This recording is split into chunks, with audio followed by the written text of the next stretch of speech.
convocation to order. To begin with, a roll call from Christy. Board Chair Nesset. Here. Mr. Morton. Here. Dr. Melliker. Here. Mr. Steeman. Here. Mr. Johnson. Here. Ms. Reichert. Mr. Ness. Here. Mr. Hacker. Ms. Tufte. Here. Dr. Murphy. Present. All right, item number 1, approval of the agenda. I'd ask for any changes or additions to the agenda.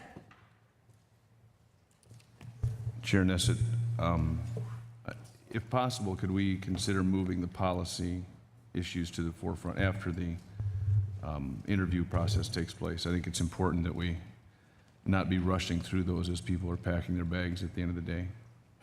Thank you. I thoroughly agree with that, Mr. Steeman.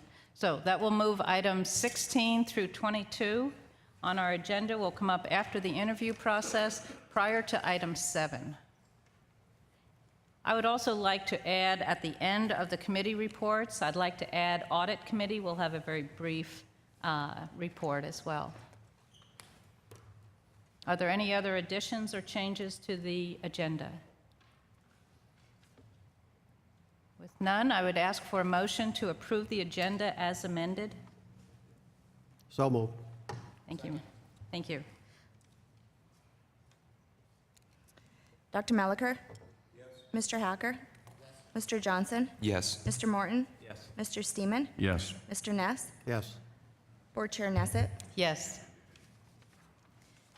At this point, I would like to invite our UND Presidential Search Committee co-chairs to the table. And as Dr. Hisham El-Rawini and Mr. Grant Shaft come up, I just would like to share with the board a couple of comments about the search committee. I will say that I served on this committee, as did Mr. Hacker. And I think I can speak for Mr. Hacker when I say that this was an absolutely professional, very actually enjoyable committee that we served on. This was well managed. We had a very diverse cross-section from the community, from the university, and I made some new friends on this. It was really a good time. And I must point out our student member, Matt Kopp. Matt, thank you very much. You added a level of professionalism to that committee that was unparalleled. Thank you.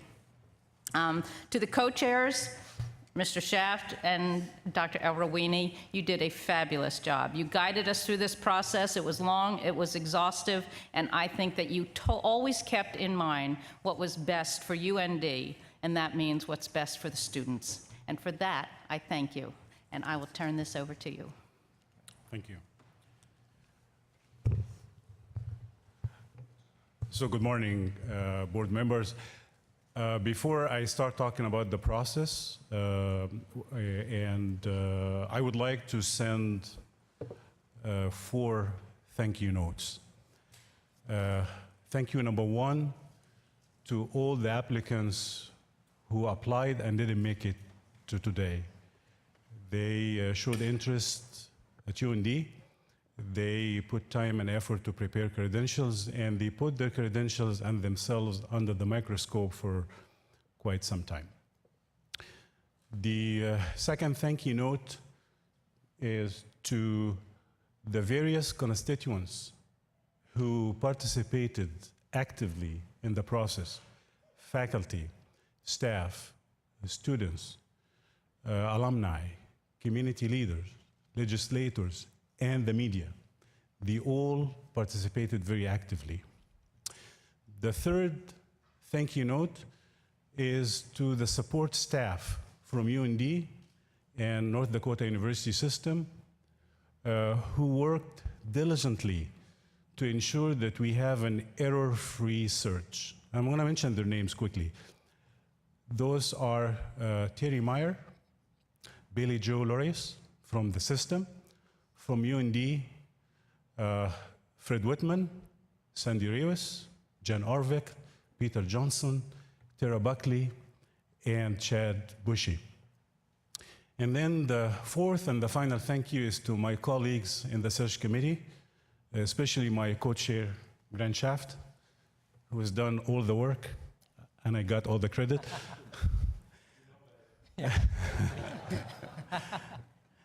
and my colleagues, Leon, Alena, Angie, Sherry, Linda, Matt, Samantha, Kathy, Nick, Jim, and Chancellor Mark, and also Larry Scoggin. So thank you so much for all your work. Now, last Friday, they asked me to describe the search. And my answer was this, and my answer still stands. If you were to describe the search in only 2 words, then those will be inclusive and thorough. And indeed, it was inclusive and thorough. So I'm just gonna quickly go over the process to explain why I think it was inclusive and thorough. Mid-August, Chancellor Hegret appointed the committee, and I just want to spend a minute to talk about the composition of the committee, because I felt that the committee was well-balanced and it was very representative. The committee had 14 members, 2 ex officio members, non-voting members, the current chancellor and the former chancellor, and 12 voting members. Those 12 were, or the composition was like that: 2 members, alums, and community leaders. 2 members representing the board, and then the remaining members, 8 members, are from UND. 2 faculty and 1 dean, 3 staff, and 2 students, undergraduate and graduate. Those voting members, the 12, even there was gender parity. We had 6 women and 6 men. So it was very well-balanced committee, and they all did a fantastic job during the process, during the journey that ended last Friday. So the journey of the committee went through 5 phases. Phase 1 is the listening phase. We spent a month, mid-September to mid-October, listening to the various constituents. And our question to them was, what would you like to see in the next president? And who are we as UND? Phase number 2, and we conducted about at least 8 listening sessions to hear what the various constituents wanted in the new president. Phase number 2, from mid-September, mid-October to mid-November. And in that phase, we took everything we heard and we produced 2 documents. One was the institution profile, what UND is all about, challenges, opportunities. And also we produced the position profile. And it was made of 14 attributes of what we would like to see in the president, the next president. Phase number 3 started mid-November and lasted until early January. And in phase number 3, our job was to create a rich, diverse, and high-quality pool of applicants. Our consultants, AGB, they reached out to more than 5,000 individuals, inviting them to apply. Half of those were women and minority groups.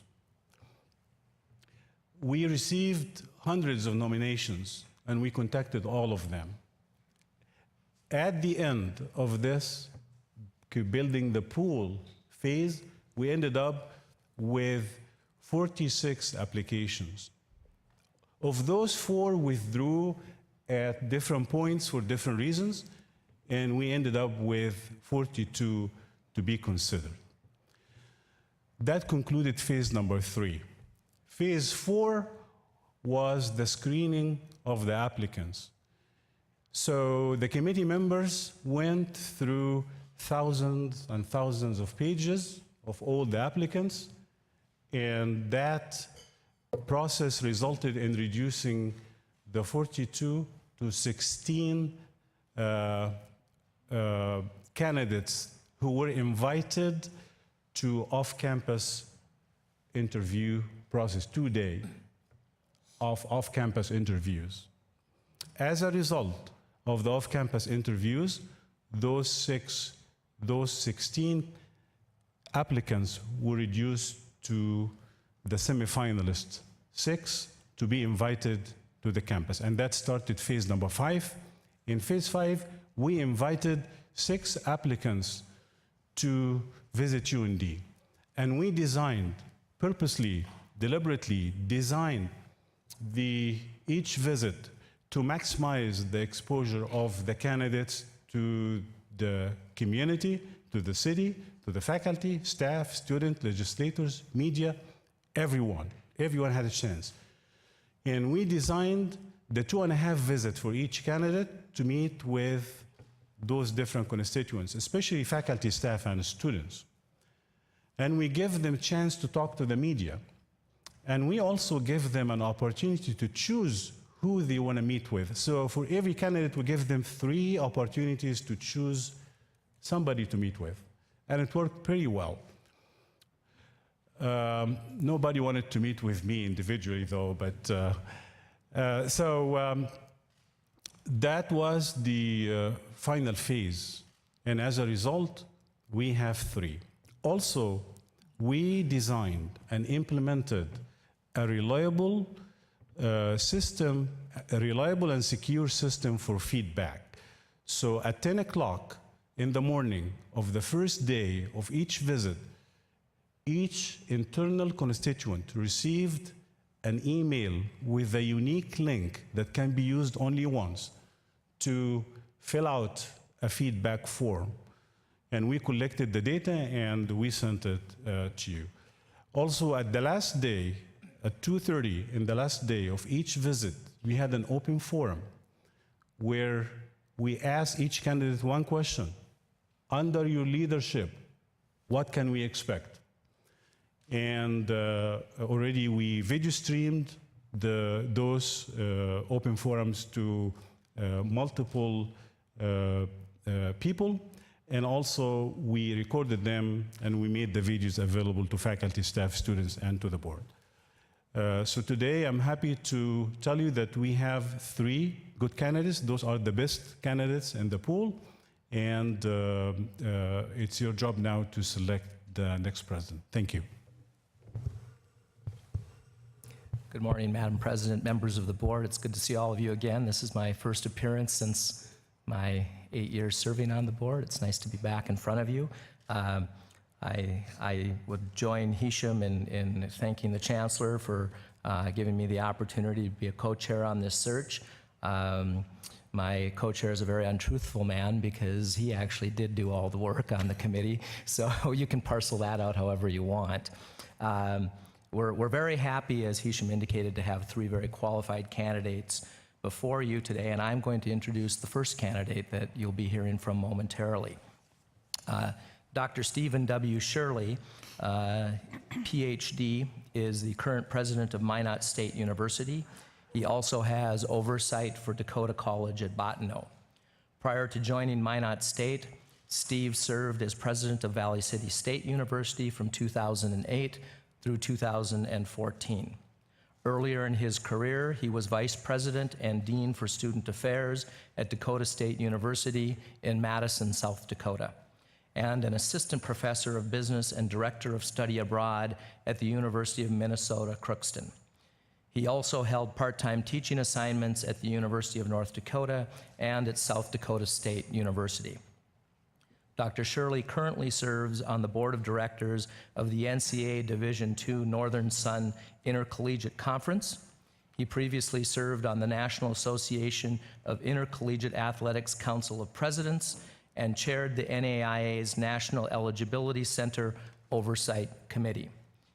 Dr. Shirley is a Fargo native. He earned his bachelor's and master's degree in business administration and his doctorate in teaching and learning, all from the University of North Dakota. He completed the Harvard Graduate School of Education's Institute for Educational Management in Cambridge, Massachusetts. Dr. Shirley is a 4th-generation North Dakotan with deep family roots in the state. His wife Jennifer is originally from southern Minnesota, and they are the proud parents of Anna, age 4, and William, age 1. I hope you'll welcome Dr. Shirley.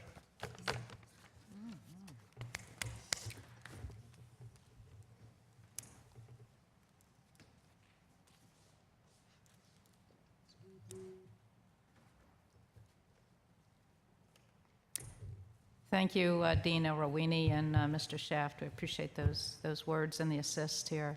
As we prepare and get ready for Dr. Shirley to join us, I will ask, are there any questions as far as protocol?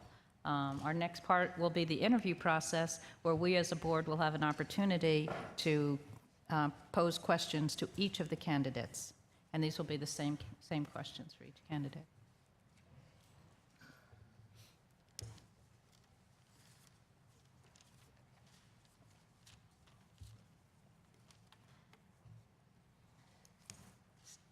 Dr. Shirley, if you'd join us, that would be great. And we have allowed approximately 45 minutes per candidate, so I'll probably ask Christy to assist with that, so that. But we do have time, to question and do a thorough job here. Dr. Shirley, welcome. Morning. Glad to be here. Thank you. You bet. Thank you so much. This has been an exhaustive process. Yes. And I just really want to tell you, you are just a wonderful candidate. I enjoyed the process. And at this point, I would open this to you if you would have a few words that you may have for the board prior to getting into the questions. Sure. Appreciate that. Thank you very much, Kathy. Thank you, board members. I appreciate the opportunity to be here today. I appreciate the invitation. Also want to say a word of thanks to the search committee for advancing me to this stage. I shared this story earlier in the process during one of the interviews, and I want to just share a couple of words. As I've been thinking about this opportunity and reflecting back on my experience with the University of North Dakota and thinking about the application for this position, there's been a host of memories that have come back that I haven't thought about for a long time. One of those memories in particular that came to me as I was preparing my materials now a couple of months ago was the very first night, the night before I began classes at the University of North Dakota as a new freshman. I hadn't thought about that for a long time, and that memory came back recently to me. And I thought about that night before I began classes as a typical young, new freshman, wide-eyed, looking around, wondering where I was and if I'd made the right decision, and a little bit nervous and a little bit anxious. And the night before classes, I walked around the campus, and I went to all the various buildings where my classes were the next day to make sure I knew where to go, to make sure I knew where to be. And I think about who that young man was and those nervous energies and maybe not quite fully confident and a little unsure of himself. And I fast forward, and I've thought of another very important piece during my undergraduate career. And that was the day I made the decision. I don't know if it was late in my junior year or early in my senior year, but it was the day I made the decision to go on for my master's degree and continue a couple of more years of education. And I remember having that conversation with a professor who was important to me and an academic advisor, and leaving Gamble Hall in the School of Business and walking all the way across campus back to my car. And I remember thinking, wow, if that young freshman, who would have told that young freshman that they were going to make this decision to go on for a couple of more years of education? I never would have believed that. And what it was the education, it was the opportunities, it was the experiences that I had been provided during those first several years of my undergraduate experience that gave me the confidence, that prepared me to go on for additional schooling. And now as I fast forward today, and I think about where I'm at today, the opportunities that I've had, the experiences that I've had, the individuals that I've had the opportunity to work with, the wonderful organization, the university system that I've had the opportunity to be a part of, so much of those opportunities and those experiences are a direct result of the education that I had here at the University of North Dakota. How that prepared me for life, how those professors that I interacted with, those other students I interacted with, those experiences in the classroom, outside of the classroom, the wonderful staff that I came in contact with, how all of those experiences prepared me for life moving forward. And now as I sit here before you today, I think about how transformative my time at the University of North Dakota was. And I think about the opportunity to be able to provide those experiences and those opportunities for other young people, whether at the undergraduate level or the graduate level. That's a very exciting proposition for me to be able to be a part of. I'm dedicated to the state of North Dakota. I'm dedicated to our university system. I'm very proud of our university system. I think for a state of 750,000 people, we have a phenomenal system of higher education. And so the opportunity now to come to the University of North Dakota and continue to lead and continue to direct and continue to help move our system, and specifically this university, forward, for me, is a very exciting proposition. I wear my father's class ring. It's about 55 years old, from the University of North Dakota. UND has had a very special part of our family's history for a long time. It means an awful lot to our family. It means an awful lot to me personally. And I understand the students that are here. I was one of those students, and so I would look forward to the opportunity to serve. Thank you. Dr. Shirley, thank you so much for those words. That was Thank you. excellent. Dr. Murphy, we Sure. can start with question number 1 with you. Yes, thank you. President Shirley, recently you were on campus and have had the opportunity to meet with many constituents. What have you observed and learned about UND during your visit? And as a result of that information and what you've seen, what opportunities and challenges have you identified? And more importantly, I guess, as president, how would you address these opportunities and challenges as we move forward together? Sure. You know, in the couple of, particularly the 2.5 days during the interview process, a month or so ago now for me, the one, I guess, common denominator that really struck me was the commitment that faculty, staff, students have to this institution. Their belief in this institution, their commitment to wanting to serve this institution, and so that, for me, was very eye-opening to see that.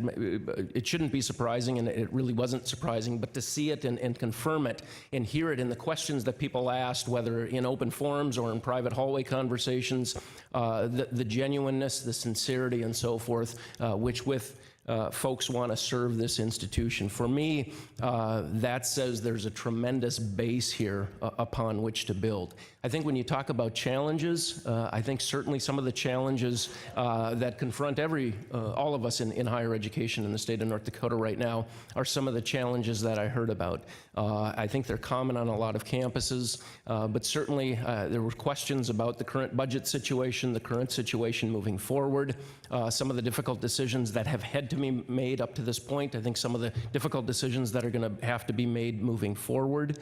I think certainly in visiting with students, the topic of debt, the topic of cost of education continues to arise. And so moving forward as the president of the University of North Dakota, I think ensuring that folks have the confidence in the leadership, the confidence that leadership is well aware of what those particular issues are, that there has to be a positive mentality moving forward, a mentality that everyone truly is on the same page moving forward.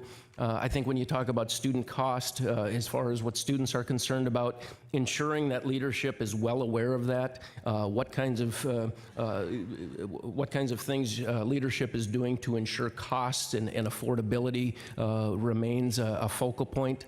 I think for students that's a key issue, and certainly it's something I've focused on for a long time and would continue to focus on. Those are some of the things that I heard as common themes. Thank you. Thank you. Thank you, Eric. Mr. Morton. Yes, Steve, how would you link the state board's strategic plan with the university's strategic plan?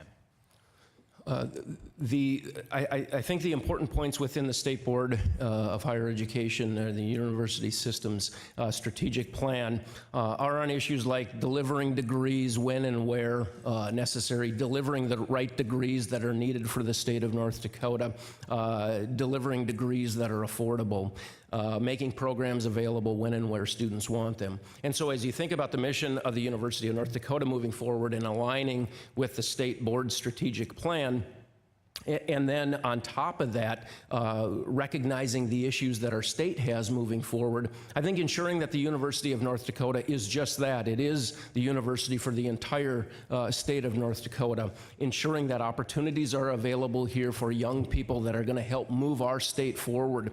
And whether that's in new cutting-edge areas, whether that's in unmanned systems, whether that's in new cybersecurity types of opportunities in information technology, whether that's in ensuring we have the best rural health care that our state can possibly have, whether that's in aerospace, whatever it may be, ensuring that the University of North Dakota is doing the things that the state of North Dakota needs to move its economy forward. I think that's a big responsibility of the state of North Dakota, of the University of North Dakota.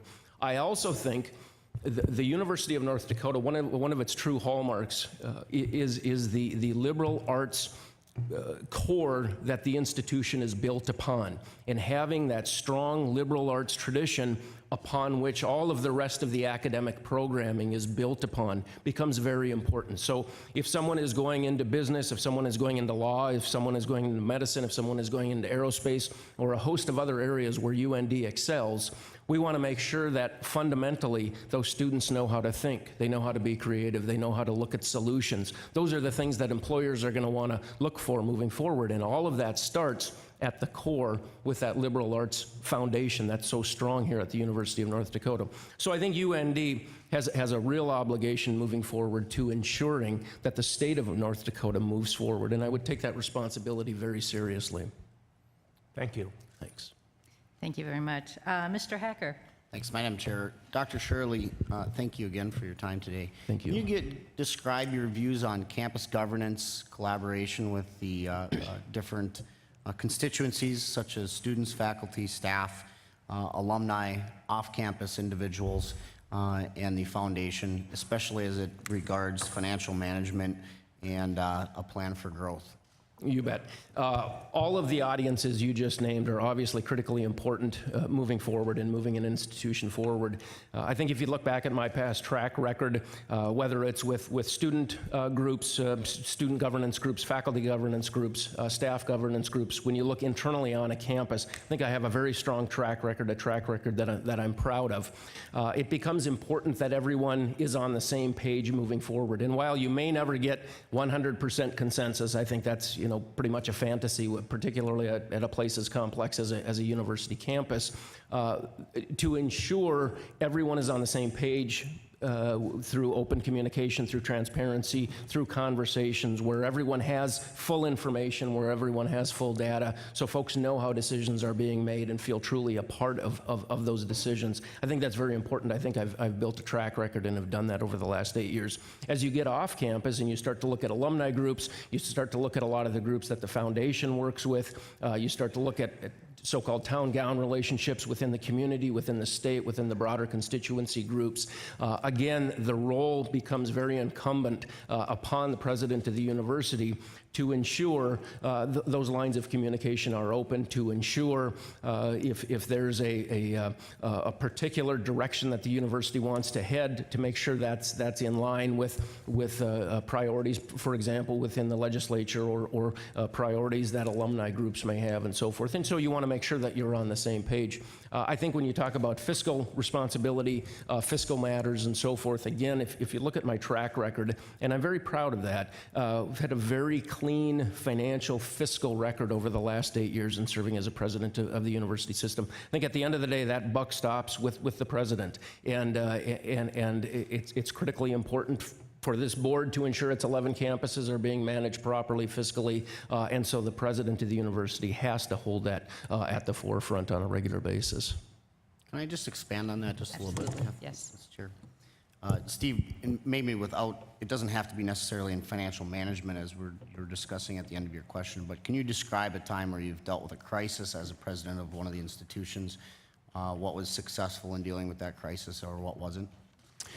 You know, particularly if I think about a crisis in particular, I guess it goes back to my very first year in being a president, and that's getting to be a while ago now, but in the spring of 2009, floodwaters were threatening the community of Valley City. And so Valley City State University, we had to make a decision, not unlike a decision that this campus had to make in 1997, but a decision to suspend classes and complete the last 4 or 5 weeks of the semester completely online.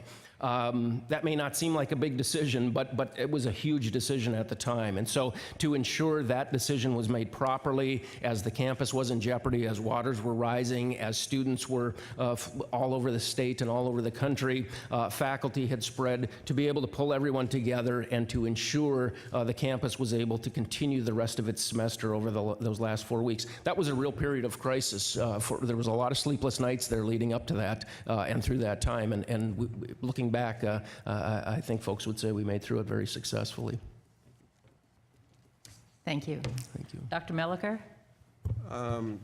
Dr. Shirley, over the last probably month and a half, I've received lots of phone calls and emails and correspondence from various people about who I should take a look at. One interesting reference is I received a call from your Boy Scout leader. Okay. And he said, Dr. Shirley is the person.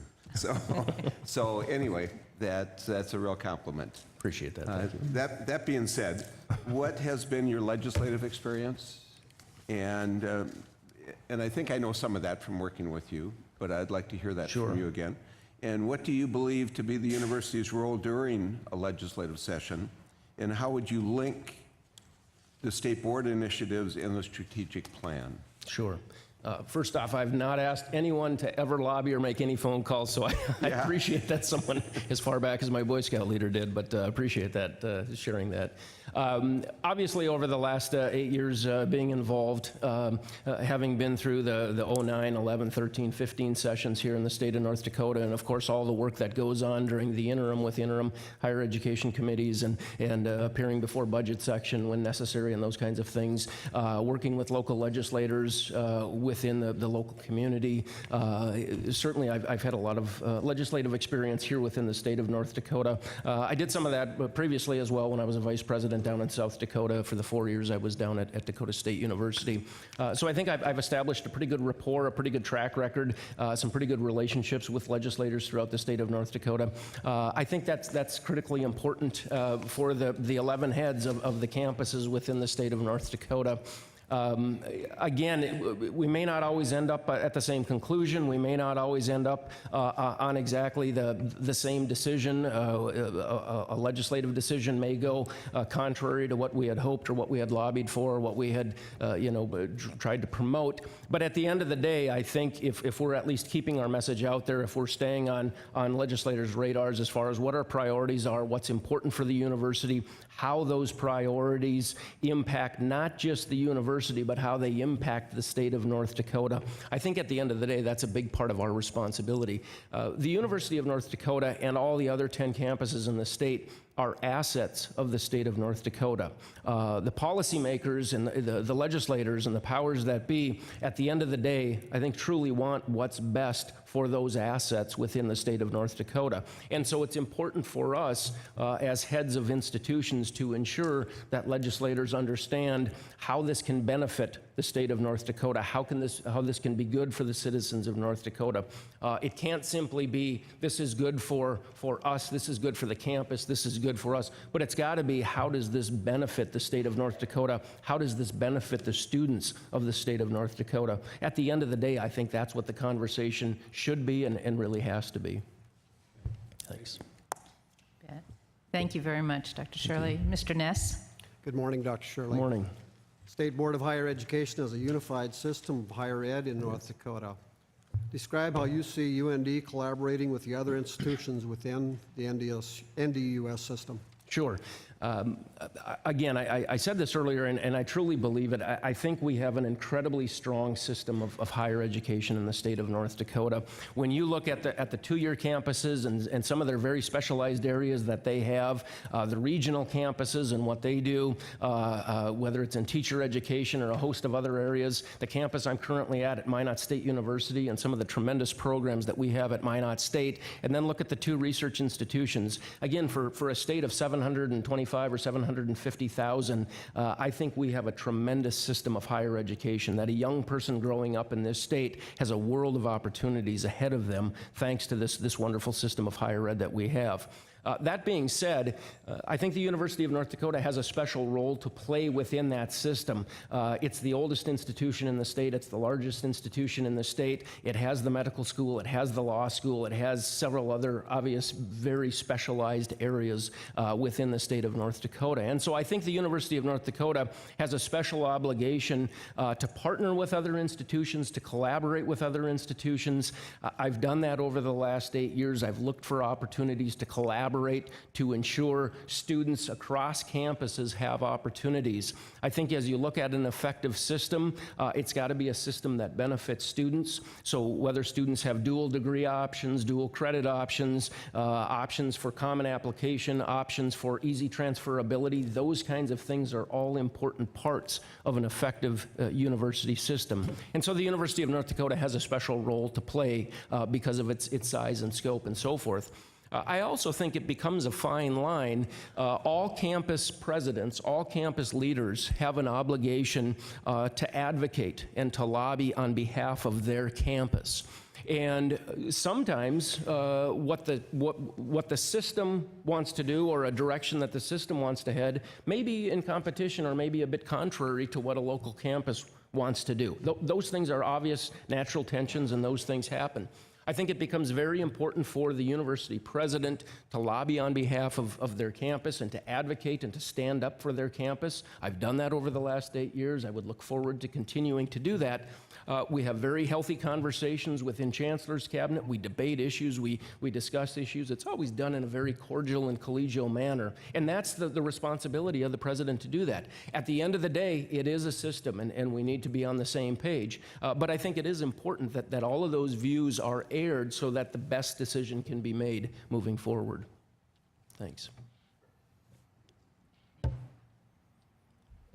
Thank you very much, Dr. Sure, Shirley. thank you. Mr. Johnson? Thank you, Madam Chair. Dr. Shirley, what is your experience with mentoring and motivating students, and how would you as president interact and communicate with them? Sure. I began my career, and really what got me into higher education, where I really started to look seriously at it as a career field, was based upon the experiences that I had as a student, particularly involvement that I had in clubs and organizations, in various clubs and organizations. And that's where I really got excited. Some of those activities going on outside the classroom, where I had some pretty special experiences. And so moving forward as a faculty member, the 7 years I spent as a faculty member, I advised student clubs and organizations. I took students on field trips all over the country. Had a lot of wonderful opportunities that we created for students. And throughout the 12 years that I've been a vice president or a president, I've ensured that those opportunities continue to be available for students. I think, again, you could go back and talk to any student at any of the campuses I've served, and they would say I'm incredibly visible. I think the role of the president is a multifaceted one, but an important one of it is to support students. And supporting students means to lobby on behalf of students, to advocate for students, but it also means appreciating what students are doing. That means showing up at basketball games or football games. That means going to theater productions. That means going to art openings. That means going to choral and musical performances and those kinds of things. Students appreciate that. Students like to see their president of their university at those events, and I think that's a very important part of the role of the president. And that also helps then the president, when the president is out speaking to the local Rotary Club or speaking to a group of legislators or at a meeting somewhere, to be able to talk about the exciting things that their students are doing on campus. That's a big part of the job of the president, and I take that very seriously, Brett. Brett, thank you very much, and Dr. Shirley. The next question is from Carrie Reichert, who was not able to join us so I'll take the liberty of taking her question for her. Dr. Shirley, managing enrollment will be a key challenge for the next president. What have been your experiences in this area? And once the students are with you, what do you think are the best indicators of student success in higher education? Sure, thank you for that. Going back, if you start with the enrollment piece of that, the track record, the 6 years that I was at Valley City State, we grew enrollment significantly. We hit an all-time record high for enrollment while I was there, and I was very proud of that. That being said, I also recognize, and I think sometimes the question of enrollment almost becomes too much of a talking point. It's probably the most common question a president gets, at least in the last 8 years I've been doing this. It's, what's your enrollment? It comes up whether you're in the elevator riding up with somebody or you're speaking to the local Rotary Club or whatever it is. What's your enrollment? That question comes up all the time. And while that's a very important question, and I'm proud of the track record I've had in growing enrollment, I think we also have to focus and probably have the conversation more on how many students are graduating this year? How big is your graduating class this year? What's your retention like? How many of last year's freshmen are back for their sophomore year?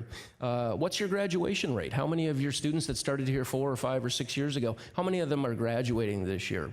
And so those activities that we can put in place to increase retention, to increase graduation rates, to improve on those metrics, at the end of the day, I'm more concerned with those, and I think all campuses should be. That doesn't mean we sacrifice enrollment. That doesn't mean we put aside enrollment. That's simply more of a balancing out, because I think there's been so much focus for so long on enrollment, and during that conversation, I think things like student success, retention, graduation rates have got lost in the shuffle. And so as we move forward and as we continue to work within the state and we work with our legislators and so forth, I think that becomes a big obligation of ours to focus on those student success metrics. And so I've been proud of some of the things we've put in place regarding things like Starfish, which is a software system that the legislature invested in last year, predictive analytics. These are new tools that are able to be used.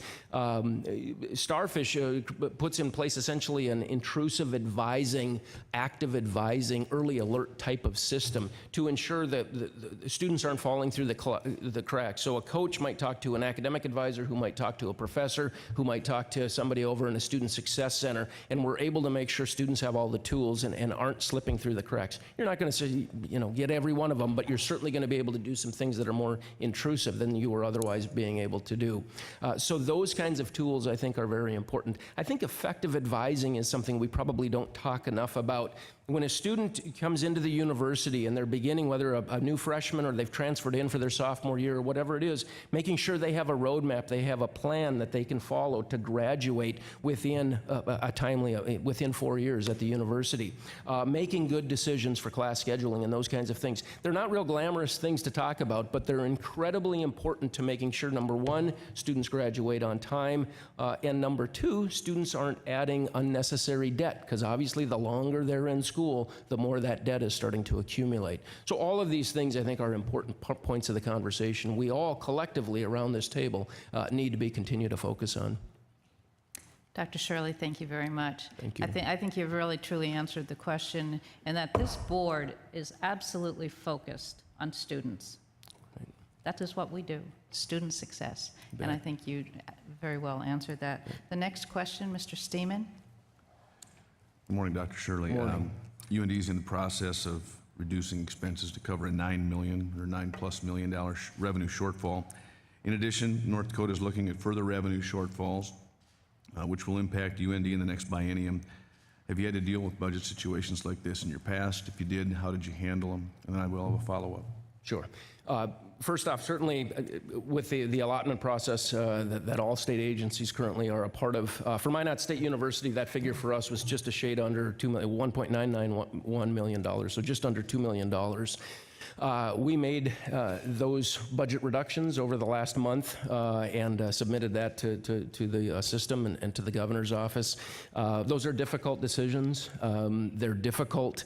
There's a human toll oftentimes that's associated with that. But those are difficult decisions that have to be made, and that's the simple reality we're all dealing with right now.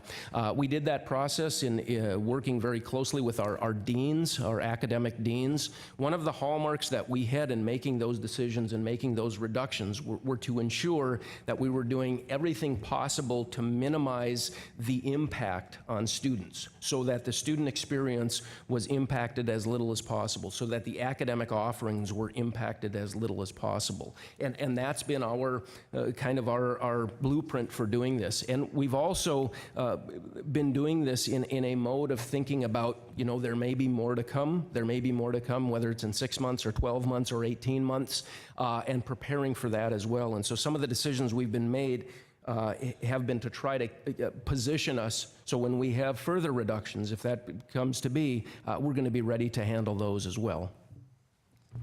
And I guess as a follow-up, you talk about tough decisions. How do you sell in a genuine manner when you're talking to a number of constituents, from students to faculty to staff, to that we truly are all in this together?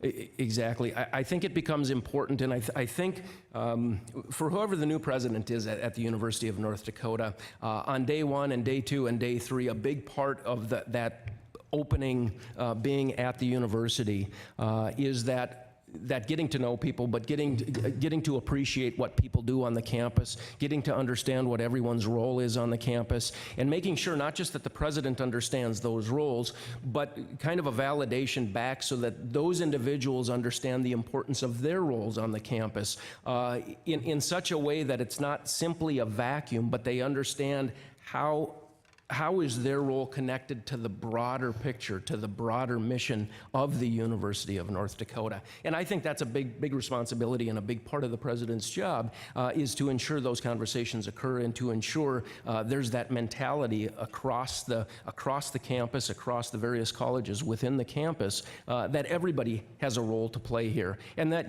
there's likely going to have to be some further very difficult decisions. But again, if everyone is on the same page, if everyone at least has an open line of communication, I think that can make at least folks' understanding of how and why those decisions are being made that much more palatable. Thank you very much, Dr. Shirley. Ms. Tufte? Thank you, Madam Chair. Dr. Shirley, it's a little odd to be on this side of the table from you, but it's nice to have you here today. Thank you. What do you see as the relationship between the university president and the leadership team, as well as with your faculty and staff? I think one of the issues that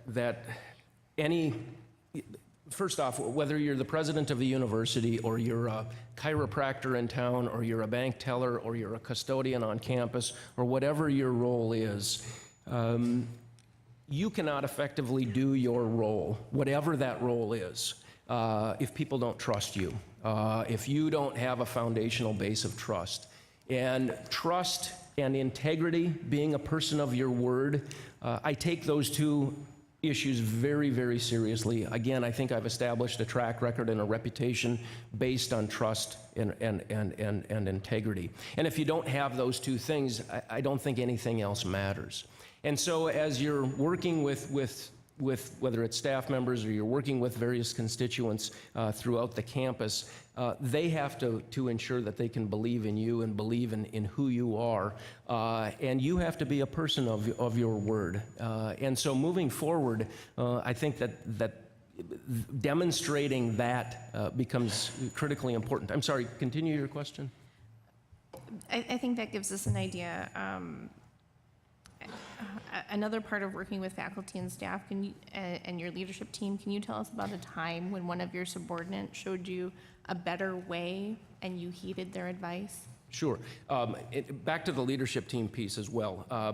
that trust goes two ways. The leadership team, the administrative team, they have to be able to trust the president. The president has to be able to trust the leadership team. And I think it's important for any new leader coming into any organization that they have to assess what their leadership team is and make sure they've got a team that they can work with. That becomes an important early process for any new leader. Certainly there's been times when others have had much better ideas that I've ever had, and that's why I think it's important, the old adage that you surround yourself with the smartest people you can, the best people you can, the hardest working people you can, that makes everybody in the room that much better. You have to set certain egos aside when you do those kinds of things. And at the end of the day, the university moving forward, the campus having successes, the students having successes, the faculty having successes, those are all going to reflect back on everyone within the organization. And so I don't think a president or anyone within the administrative team should ever have such an ego that they can't look at other ideas or other possibilities or look at things from another direction. I think if you know me, you know that that's not my MO, and I'm the first one to admit you surround yourself with good people. Thank you. Dr. Shirley, thank you very much. Thank you. Board, as we have a few moments remaining, I will ask you that just give a little pause and a little thought to any follow-up questions you may have. And with that, I would like to begin with our board vice chair, Mr. Morton. Thank you. Thank you, Madam Chairman. Steve, as we look at improving graduation rates, what are your thoughts on the role that higher admission standards, higher academic standards plays in improving our graduation rates? You know, I think one of the things that's been heartening is there have been more conversations, I think, over the last couple of years between higher education and K-12. I've seen more barriers come down, more conversations happen. I think that's critically important. There was a task force a couple of years ago where high school English and math teachers got together and worked with professors on the campuses. And I think those conversations are very important moving forward to ensure both, particularly from the high school perspective and then moving into the university perspective, everybody is on the same page. I think that level of preparation certainly is going to help improve graduation rates, is going to help improve retention rates.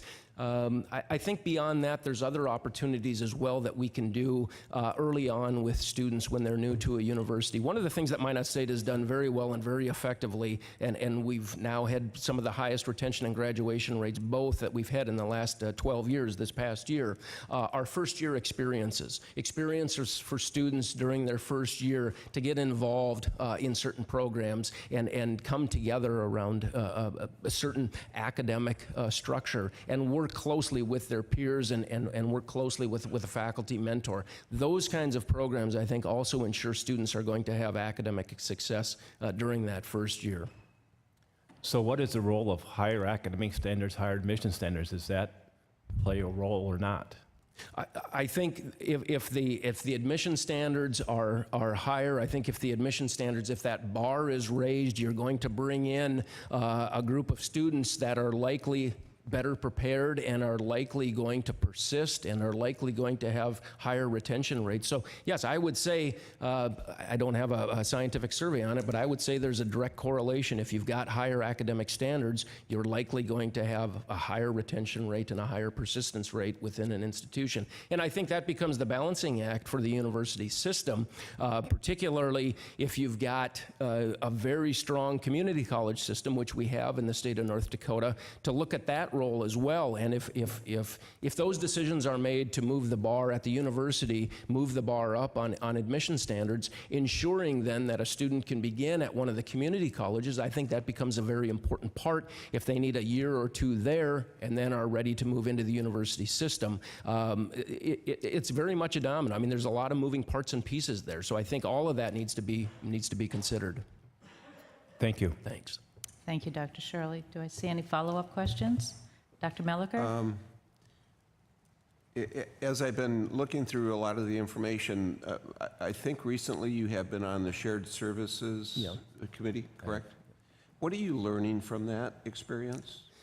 I'm learning that there's a lot of, first off, I'm learning that there's a lot of things already going on between campuses, say between Campus A and Campus B, or Campus A, B, and C. There's a lot of those little pockets. And so one of the things we're trying to do right now is kind of an audit and put all that stuff together so you can see that as well. But I think the next challenge then becomes, are there things, if Campus A and B are working together, or A, B, and C are working together, does that mean Campus 1 through 11? Can we do that with all campuses? Are there opportunities to make that more than just bilateral or trilateral, but within the entire system? And so that's one of the first observations I have. I think there's some, what I might call some low-hanging fruit that we are probably going to have the opportunity to capitalize on as well and be able to roll out as potential shared services moving forward. I think as you look at the depth and the breadth and the level of expertise, particularly at the two larger institutions at UND and NDSU, there's certainly a lot deeper with expertise in certain areas, whether it's with international students, with Title IX kinds of issues, some of those sorts of issues where they may be able to lend their expertise or lend their skill sets to some of the other campuses as well. So we're looking at a host of different things, and I guess that's some of the early observations. You had mentioned earlier town and gown, which I thought was interesting.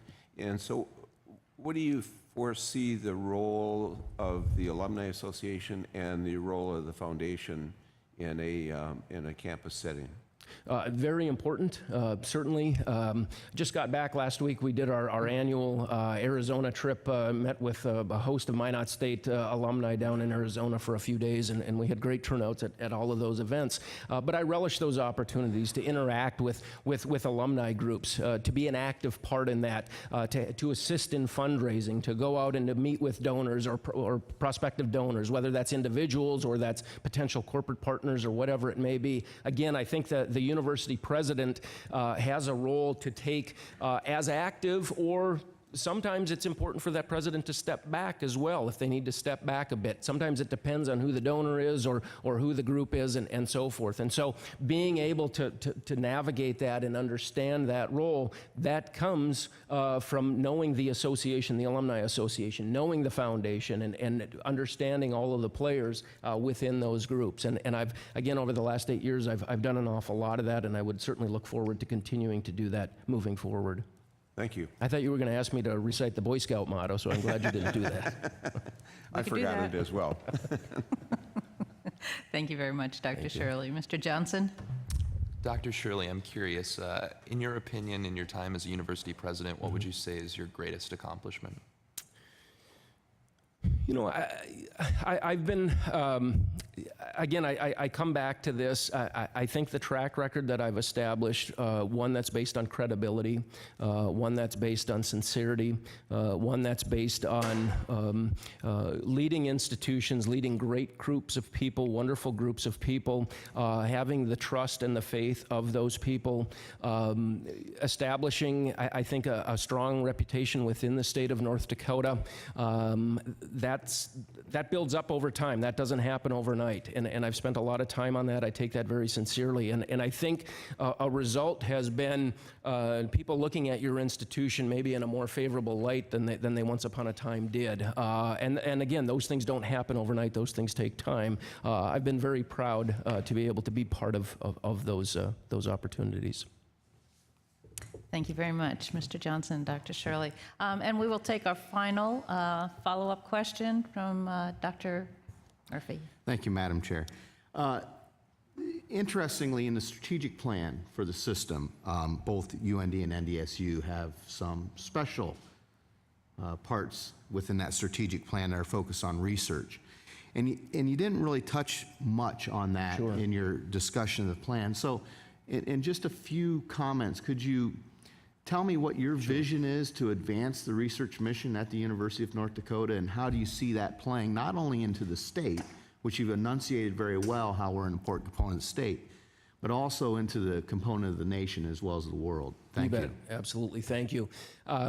First off, to talk about the importance of research at the University of North Dakota, $100+ million of research activity is significant. Research is a big part of this institution. It's a big part of the core of this institution. It's a big part of the mission of what the University of North Dakota does.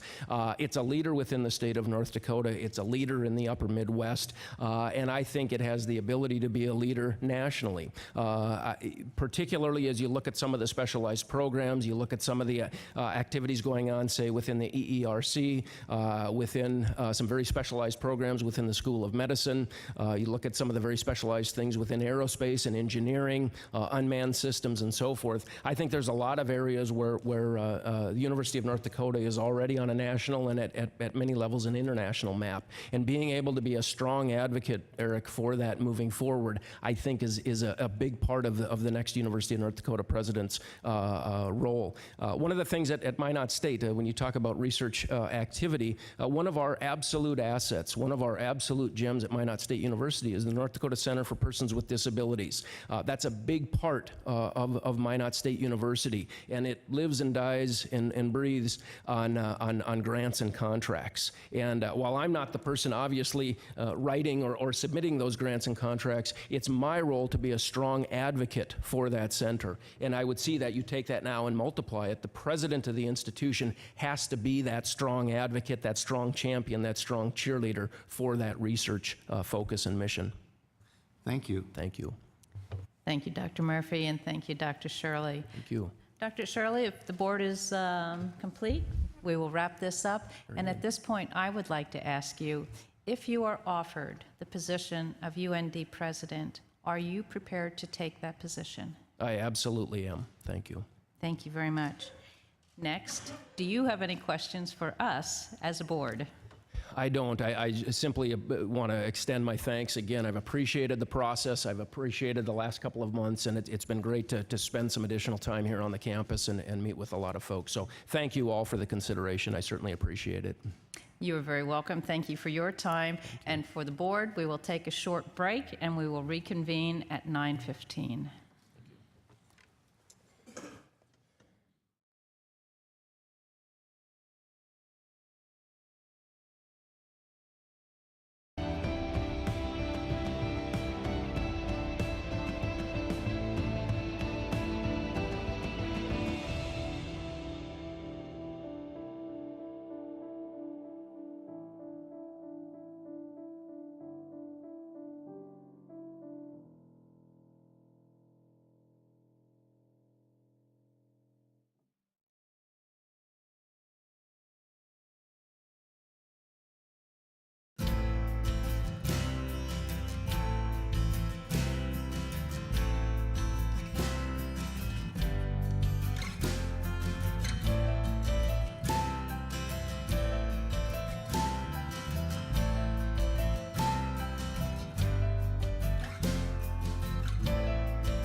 At this point, we will reconvene our meeting, and I'd like to call Mr. Shaft back to the front to introduce our second candidate. Thank you, Madam President.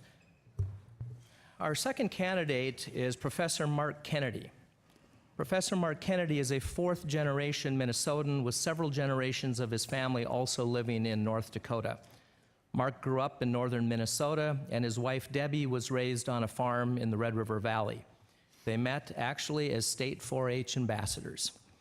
5 years ago, Mark assumed leadership of George Washington University's Graduate School of Political Management, and with input from a wide array of stakeholders, Mark developed a strategic plan that allowed Mark to recruit distinguished professors with PhDs from Harvard, Columbia, and UCLA. This has led to the school becoming widely acknowledged as the academic leader in advocacy and digital engagement.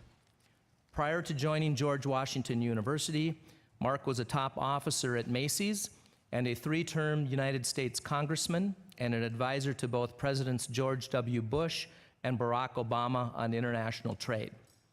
Mark has lectured or led research projects at the University of Pennsylvania Wharton, Johns Hopkins, Notre Dame, NYU, Maryland, Minnesota, the London Business School, among many other prestigious international schools.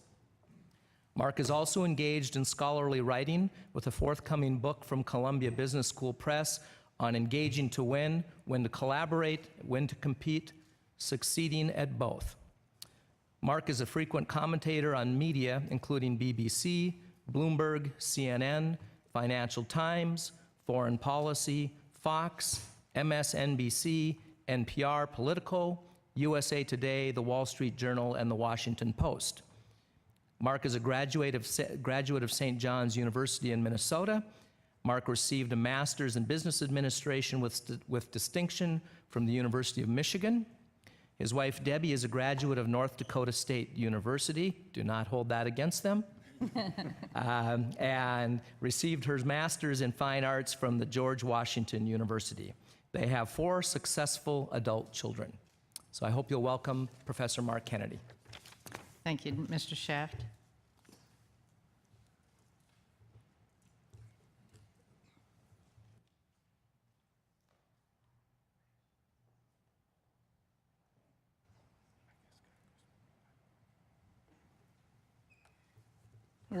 Welcome, Congressman.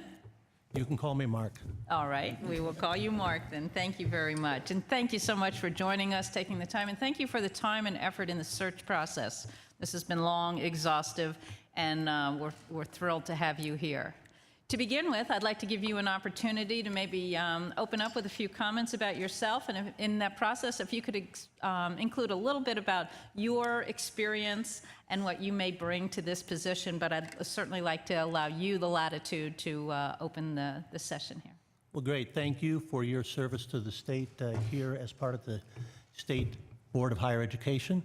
I am humbled to be a finalist for the position of President of the University of North Dakota. My wife Debbie and I were energized by our visit here to campus, and we found UNDers have a fervent passion that is infectious. If we are lucky enough to be the next president, you can count on us to be your biggest boosters. I started out life at age 14 picking strawberries and washing dishes and pumping gas to be the first boy in my family to go to college. My dad began his career working in Golva and Hunter. My grandmother helped her sister homestead outside of Tioga a century ago, and my great uncle taught in Bottineau. My lovely wife, Debbie, is also a first-generation college grad. She graduated from NDSU and did her student teaching at Bismarck. Now, our 35 years of marriage as true partners is testimony that I have experience collaborating with NDSU. Something I'm told is important in this position here. So we regularly vacation here with our 4 children in North Dakota, and I toured the state with the St. John's Men's Chorus.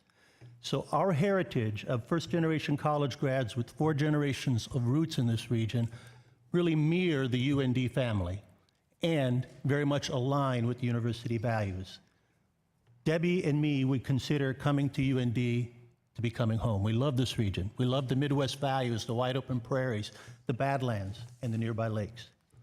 I am an academic and have been an academic longer than my service in Congress. And if you find that I have leftover congressional stationery concerning to you, I'm just trying to be frugal, and you can still call me Mark. I have found that academia has always welcomed me, even at schools far more liberal than UND. I'm currently finishing a peer-reviewed book with Columbia Business School Press. I will be presenting a paper in a couple of weeks at the University of Notre Dame. My first and foremost priority as president would be to make sure we're delivering a quality educational experience for our students, as well as impactful research for our state and nation, in energy and in medicine and unmanned aircraft and more. This is what makes education exciting and fulfilling, is seeing students leave well prepared for the future and new discoveries. But this only happens with a quality faculty, attracting and retaining a quality faculty and the staff that supports them, and making sure that they're excited about their work. At George Washington University, we assembled a wide cross-section of folks from many different constituencies with many different views to get them aligned around a unified vision for how do we achieve excellence. And because we had everybody's buy-in, we achieved that goal, and we're publicly designated as the best in the country at what we teach.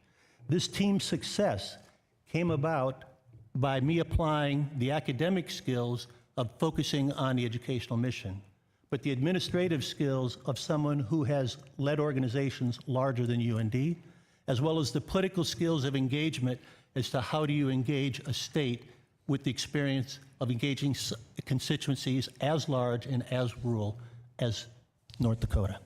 My initial focus as president of UND would be to listen. Within the first 3 months of assuming office, I would want to meet with each faculty and staff department in the university, meet with the 10 other schools in the NDUS system, meet with as many citizens, alumni, legislatures as I could, not just here in Grand Forks, but around the state, meet them where they are, in the farms, in the drill sites, in coffee shops, and in schools. This extensive outreach would set the foundation for 2 important actions. First, forming a committee with a wide cross-section of constituencies to reach a consensus as to what should be the vision for UND taking a step up. And then secondly, selling that vision to the state. At the same time, making the case for UND being a great place to get an education and convincing citizens that their dollars being spent in UND are being well spent. This will be done in the backdrop of funding shortfalls. Every effort must be made to mitigate this impact, including working with NDUS to make the case for higher education funding, working with the UND team to raise more contributions and research dollars, just as I did at my current school, including adding new donors like Microsoft. But there's no doubt that the next several years are going to be tight budget times. UND should build on the reforms that President Schaefer is implementing and applaud his courageous leadership. My past experience in navigating difficult budgets has been to seek input, to protect priorities, to set targets, to make the difficult decisions on a timely basis, and then to communicate, communicate, and communicate. Concern about budget cuts has increased the desire for more collaboration, more communication here on campus. The campus is clearly looking for somebody who will be accessible, who will listen, who will unify them. Working in a highly collaborative fashion with the faculty as well as the university's staff and student senates will be a priority, as will regularly having pancakes with the president here on campus and coffee with Kennedy around the state. I am a unifier, a team builder, a team player. Life is a game of addition, not subtraction. You can count on me to be focused on how do we build the same kind of camaraderie I've done at George Washington University, and my record in Congress of regularly collaborating with Democrats, including the North Dakota delegation, shows that I have this in my bones. My focus is always on how can we unify our goals. I intend to be not fighting with, but collaborating with NDSU and NDUS. If you want someone who has strong academic credentials, their thumb on the pulse of the faculty, the students, the staff, the alumni, the farmers, the coffee shops, but the ability to unify them towards a vision of UND taking a step up, then I ask for your support as president of the University of North Dakota. President Schaefer will be a hard act to follow, but I'm confident that working together, we can continue to make us all North Dakota proud. Thank you. Mr. Kennedy, thank you very much. We appreciate those words of introduction. And with that, I'll begin with Dr. Murphy with the first question. Thank you, Madam Chair. Mark, you were recently on campus and have had the opportunity to meet with many constituents. What have you observed and learned about UND during your visits? And as a result of that information gathered, what opportunities and challenges have you identified? And as president, how will you address these, both opportunities as well as challenges? Well, first of all, I truly believe that the passion that UNDers have is on a rank with the most passionate schools I've ever been in. So that was wonderful to see. And when you have passion for success, I think it can be channeled in great ways. There's a lot of fabulous faculty, there's a lot of fabulous staff. They're very committed to the school. They want to make sure that this is the premier school in the region. And that, again, is an important ingredient for taking the step up. So clearly we have budget, which is the number one challenge. And the real challenge is that has affected the morale of the campus. Somehow, during a period of tight budgets, when you have cutbacks, you need to figure out how can we also be energetically excited about our university and the direction it's taking.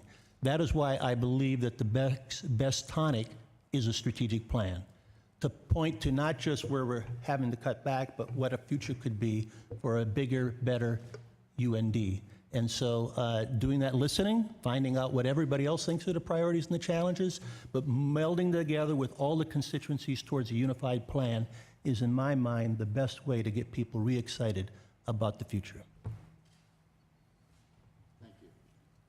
Thank you very much. Next, I'd like to call to Mr. Morton. I thought maybe I got a promotion. You got elevated there. Thank you, Madam Chairman. Mark, the State Board of Higher Education has a strategic plan. The University of North Dakota has a strategic plan. How would you link the two? Well, first of all, I looked for your strategic plan, and if I missed it on all the documents, I apologize. I saw a plan written by a facility group that talked about facilities across the NDSU system, and I absolutely think that they have to be linked. UND is an important cog in the NDSU system. I would love to work with NDUS to really understand not just their overall vision, but the other schools, which is why I want to visit the other schools as well. We should not just be differentiated by what location in the state we are and the size of the school. There are unique roles that I think each school should play. I think with its liberal arts tradition and the medical school and law school here, there are unique roles that UND ought to play, but it should not be fighting with NDSU, and it should not be trying to fight within the NDSU system. We want to be a team player within the NDUS system, because we're not the biggest state, but we can be the best if we work together. Thank you. Thank you very much. Next, Mr. Hacker. Thanks, Madam Chair. And Mark, nice to see you again. You talked a lot about collaboration in your previous comments here. Specific to campus governance, and maybe with some examples of how you would achieve this collaboration between students, faculty, staff, alumni, external constituency, and the local community. Can you talk about plans or examples of what you would plan to institute to bring collaboration together within the campus community? Well, one of the things that people would say about me is that I'm everywhere all the time. So the best way to collaborate is to be everywhere all the time. To be out meeting with the faculty, to be out meeting with the students, to be out meeting with the staff. I am, as you know, not unknown to just sit down at a table at the cafeteria and start talking with people and getting their input, which I think is some of the best input. If you look at the book that I'm writing, it's called Engaging to Win, which is all focused on collaboration. All my teaching has been on how do you bring different sides together. It's the focus of my life. It's the focus of my academic career. And so I think you got great systems set up with the University Senate, the Student Senate, the Staff Senate. We can't have those be silos. We need to have those all be working together and bringing them together in ways that they can bring all their ideas to the table and reach a consensus. But it begins by me not coming in with the preset disposition of this is exactly what it's going to be. It begins with me being open to listening, but then being willing to make decisions. I think those are the ways. Be constantly interacting, be constantly accessible, meeting with people, getting their input from a wide cross-section, but then encouraging them all to reach a consensus, and if there are difficult decisions to be made, make those decisions on a timely basis. Thank you very much, Mr. Kennedy. Dr. Melliker? Mark, thanks for being here today, by the way, Madam Chair. My question is related to legislative experience, and we all know you've had lots of that. And throughout your legislative experience, what have you learned from that, or what are the frustrations from that experience, or the positive parts of that experience, and how did you overcome them to advance your agenda? As I said, life is a game of addition, not subtraction. So you have to realize that for every legislative arena, there is always a magic number. In the U.S. House, it's 218. You got to get 218 votes if anything's going to happen. And that 218 votes don't always come from just one pocket of folks. You have to look at the different pockets of votes, what their real issues are, what their concerns are, what their priorities are, and then try to figure out how you can position what you're trying to achieve to meet their objectives. And that requires you to not only know their name and where they live and have met them several times, but to know what they think about education, what they think about UND, where their kids want to go to school, where they want to school, what they think our priorities should be, and then fashion and craft your message in a way that will appeal to them. So building those coalitions is something you need to do. And I think it's a vital and critical role for the president of UND, working with the chancellor and others in the NDUS system, to be able to devise here's our vision for education in North Dakota, and to be constantly out trying to bring that message, not just to the legislators, but to the citizens that they will listen to. Thank you. Thank you, Mr. Kennedy. Mr. Ness? Good morning, Mark. State Board of Higher Education is a unified system of higher education in North Dakota. How do you see North Dakota, or University of North Dakota, collaborating with the other universities in our system? I think there's a lot of opportunities to collaborate. Clearly, the back office stuff, which are necessary. There's no sense each of us having our own systems. There's perhaps no sense each of us having other administrative functions that could be brought together in a way that creates efficiencies. And then when you look at the other things that we find as each of our focus, first of all, we ought not necessarily go into other schools' turf where they're excellent at, if we can have them lead it. But just take one, for example, on drones. My good friend Greg Page, head of Cargill, says they got a lot of agricultural applications for drones. There's a lot of skill sets that NDSU has that I think could be collaborating. We've got the major here for drone management or unmanned aircraft management. We're next to the air base that does that. We have a lot of other skills, but I was interestingly at Boston speaking to UNGW alumni, and they had an article in the paper at the Boston Globe talking about how North Dakota is taking some of their companies and taking the leadership on drones, and there was a clear intent on Boston to marshal the resources to defeat North Dakota in its attempt to be the place for drones. Silicon Valley, Austin, Texas may be doing the same thing. We're not going to be able to continue to preserve the leadership in an important industry of the future like that unless all elements of NDUS are working together. And it's not just in the technical sides, but there's legal issues, there's social issues. We ought to be taking leadership on all of that, and we ought to be pulling in the interesting components and the supportive components of the NDUS system to make sure that North Dakota collectively stays in the lead, not the other cities that are trying to take it from us. Thank you very much. Mr. Johnson? Thank you, Madam Chair. Mark, two-part question here. First, what's your experience mentoring and motivating students? And then second part, as president, how would you communicate and interact with them? Well, first of all, the only elected office I had prior to Congress was a student senate. So I very much appreciate it. My wife was also on the Student Senate at NDSU. So working with the Student Senate to begin with as the representative of the students is something that I intend to be very close with.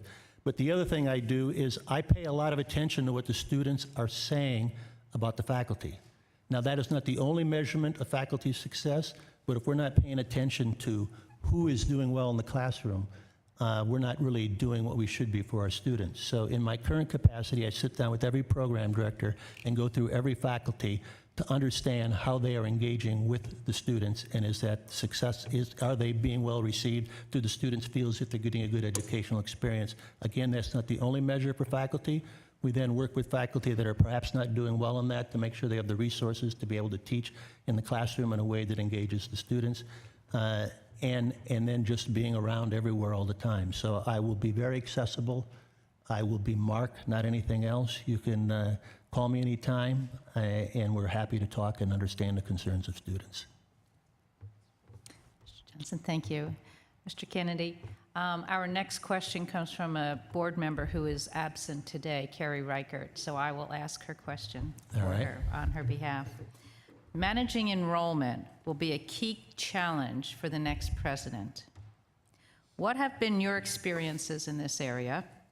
And once the students are with you, what do you think are the best indicators of student success in higher education? Well, yes, I've spent a lot of time with making sure that you have the right selling points as to why UND is the best place to come. That's where it begins with. And that's where I think this strategy is so important. Because one of the things I've talked about is there needs to be something where it's immediately understandable. Why is it unique here? Embracing, as I've said, the hawk as a academic symbol for a big, broad view that a hawk perceives when they're up high in the sky. Getting that broadening educational experience is one avenue. I also think that we ought to embrace the Theodore Roosevelt approach, where Theodore Roosevelt said that this was the state where he found the romance of his life, and he wasn't talking about his wife. He was talking about the idea that here you get that bigger, broader vision, you work the land, you walk the land, you get your hands dirty, and having that experiential experiences in each of our programs combined with that liberal arts base, I think can be differentiating. So coming up with differentiating ways of saying, why is it special to get an education at UND versus any other school? And then making sure you have the communications, not just electronically, automatically happening, but then the follow-up by folks that are doing it. And then we've found that having forums around the state where you're talking about what kind of careers can we prepare you for, that's what they're looking for, it's exciting. And I would intend to have a remarks that I could give at high schools around the state of North Dakota, where I went to as many high schools as would take me, and tell them about the types of careers and the types of future and the types of life that UND can prepare you for. But then you also have to have great social media. You have to have great electronic outreach. But all of these things are necessary to put in the package. And I think there was a second part. You said, how about recruiting? And then what would I do if I... And what are your indicators for student success? How do you measure that? I think a key indicator for student success is freshman retention and graduation rates. And as you've listed both of those as key priorities. And in my mind, for a quality school, those are actually more important than the total amount of student enrolling. We need to make sure that we're attracting the best and the brightest here, but it shouldn't be UND's role in an 11-school system to want to attract every student in North Dakota here. We want them to desire to come here, but we need to make sure that we're attracting the ones that are prepared for success at UND, and if they're staying beyond the freshman year, if they're graduating, those are the two key criteria in my mind. And then employment statistics, if you can get them afterwards, would be a third key criteria. Thank you very much. And I will share with you that this board is absolutely focused on student success. And it should be. I mean, that's what we're all here for. If we're not delivering student success, what's the sense of a university? Absolutely. And your comment about metrics to measure that is very important. And I will look, of course, to our student member here as leading the way, Brett. Next, Mr. Steeman. Good morning, Mark. Thank you, Madam Chair. You acknowledged it earlier that UND is in the process of facing a substantial budget shortfall, $9+ million. Can you tell us how you've handled a situation like that, similar to that in the past, and I guess in what manner did you address it? Well, I think the idea, there's always this idea of shared sacrifice, but to just spread it across, evenly is not the right thing to do. There are priorities that need to be protected. And the idea of just shutting down future employment and having a stop on the ability to hire new people is also not the right thing to do. You have to take a strategy towards it, which begins by hearing everybody, but clearly some people are going to be unhappy at the end of it. So you can't necessarily respond to everything you hear, but you have to hear it, take it in, understand it, and then set priority areas that you need to protect or possibly even expand. At the same time, you're cutting back. And then you need to set targets, just as President Schaefer has done. You need to make sure that it's not top-down, you making the decisions, but deans and their team need to make decisions that are difficult and challenging as well. And then once you make that decision on a timely basis, because not letting it fester on forever just makes people only have more angst for a longer period of time. So you want to make those decisions as quickly as possible and then communicate, and celebrate successes. But it's important for the president, when their deans make difficult decisions that seem to be well-reasoned, to stand behind the deans on that and not necessarily helicopter in and make the decisions for them, but to make sure that they're supportive of their team. Have you had specific instances where you've had to deal with this specific, your plan sounds great, have you dealt with it personally? I can't say that I've had to go through budget cuts the size of UND's budget. I mean, I haven't cut $550 million out of a budget, but I've cut much more than $9 million out of budgets much bigger than UND's in the past on multiple occasions in both academia and business. And so it's never fun, but my idea is always to get past the difficult time as quickly as possible and get everybody refocused on what we have is great. What we're left with is great, oftentimes better, and we're well poised for the future. So we need to get future focus as quickly as possible, and that means going through it in a deliberate way, but not letting it drag on, and putting people to ease at the end that we now have our budget process done, we're focused on the future. And thank you. I guess you did address it, that difficult decisions have to be made. How do you sell? Because it's not always perceived that the president feels everybody's pain. How do you sell the fact that we are all in this together when it comes to these difficult decisions? Well, I think difficult decisions have to be understandable. So you need to set priorities. And you need to, first of all, collect inputs as to what those priorities should be. Clearly, protecting the elements of the university that are important to driving the economy of North Dakota is one of those criteria. Clearly, protecting those areas of the university that are the basis for its renown are those areas. And clearly, making sure that the liberal arts nature of UND is preserved is another one of those areas. So there may be more. I'd like to first go through that first part of the process that I talked about, of gaining insight, and then put the decisions up against those top criteria that you're using. And when you make the difficult decisions, communicate them consistent with the criteria you've established for making difficult decisions. Because if they just think it's some formula in your head that they're not sharing it with, they will not accept it. You need to have criteria. You need to be able to explain why it is you achieved, why you came to this point, and preferably you'd be supporting the decisions that are made not at the top, but at the dean or below level. Thank you. Thank you. Thank you. Next, Ms. Tufte. Thank you, Madam Chair. Mark, you've talked a lot about your ideas about the relationship with your colleagues and your leadership team, but could you expand upon that as to how you would also include faculty and staff? Well, I, first of all, recognize that you need to support your reports. So I judge my staff, the people working for me, are they capable, are they collaborative, and are they committed to excellence? So I'm always nervous not to undermine my staff and the people that report to me in any way, but I'm also highly engaged with their staff, their faculty, and would intend to be here. So I want to hear, I want to listen, I want to get the wide cross-section of folks giving me input, and I want to be responsive to that, but I want to work through the team to make sure that we're all working together to achieve the goals that we hear. When you've worked with your team, have you had a time when one of your subordinates showed you a better way of handling a situation or addressing an issue?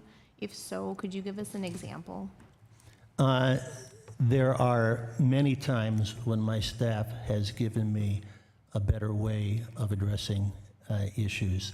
An example of that would be, trying to remember, my chief of staff at the school has brought several times to me ideas where she said, the way you either communicated this issue was not understood by your staff, you need to communicate in a different way, or this isn't necessarily the right time for us to be pressing this point.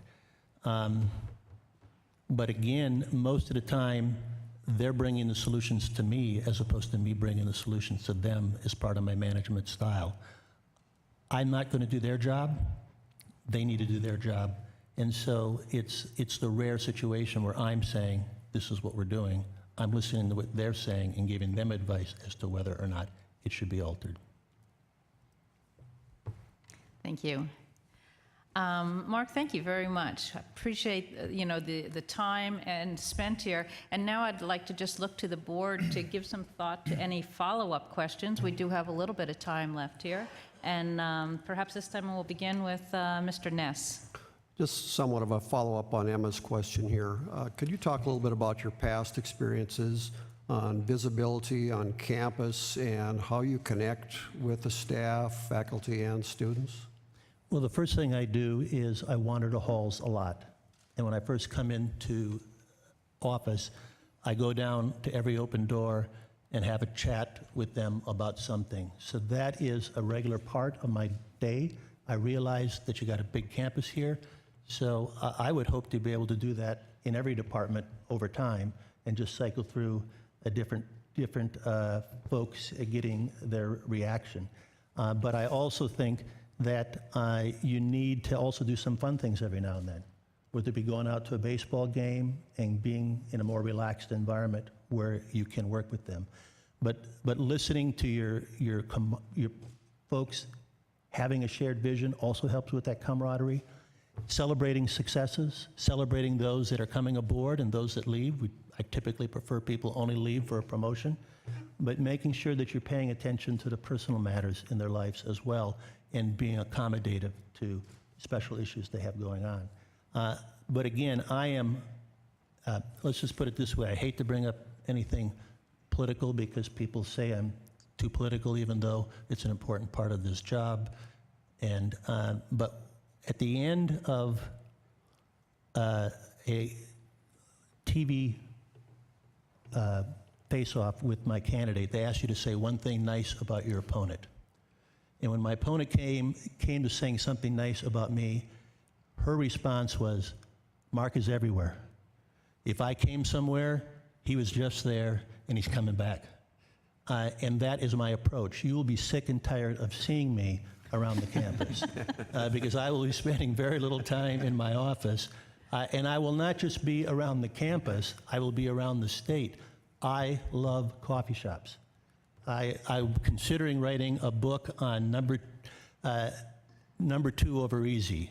I want to go into coffee shops around the state, order number 2 over easy, see what you get, and see what conversation that sparks.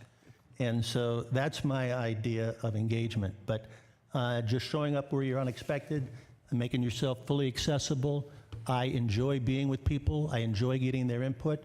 I enjoy having a little back and forth if that's necessary. I mean, I can even get myself to talk with folks from Ohio State if absolutely necessary. But that's the way I act. And the last thing you will have to worry about with me on campus is whether or not I'm accessible and I'm out there talking to folks enough. Because they'll be saying, Mark, can you pick a different department to go and talk to? Because, you know, you've been here too much. Thank you. Vice Chair Morton. Thank you, Chairman. Number 2 over easy might be a good book title. It might also be a great country song. And my son has convinced me of to like country music as well. Although when I was at Farm Boys Camp at the State Fair, I did fall asleep at a Charlie Pride concert, so that might disqualify me. But it would be a good country music. Mark, I have a question you may have, I think you've touched on it, you may have answered a little bit. As we strive to improve graduation rates, what do you see as the role of higher admission standards, higher academic standards? Do they play a role in increasing graduation rates? It's a very controversial question, but the answer is yes. There are 11 schools in the NDUS system. We ought to be having the best and the brightest in that system coming to the top liberal arts school in the state. And I think that there's frankly a conflict in your 5 goals where you say you want to improve freshman retention, you want to improve graduation rates, but then you want to go up another 1,000 in students. Now, when you go up another 1,000 in students and you're reaching deeper into the pool of students, they may not be prepared for the kind of education we are delivering here at UND. So if faced with the decision of being the biggest or the best, my goal is to have UND be the best. Now, I know some NDSU folks may bristle at that, but we have to have at least a little bit of competition for who's going to be the best here, and I'm standing on the side of UND. And I think when you are the best, when you clearly demonstrate the quality of the education, you're going to get more people applying to you, which is going to allow you to continue to grow with the best folks coming your way. Thank you, Mark. Well stated. Thank you. Dr. Melliker? Thank you, Madam Chair.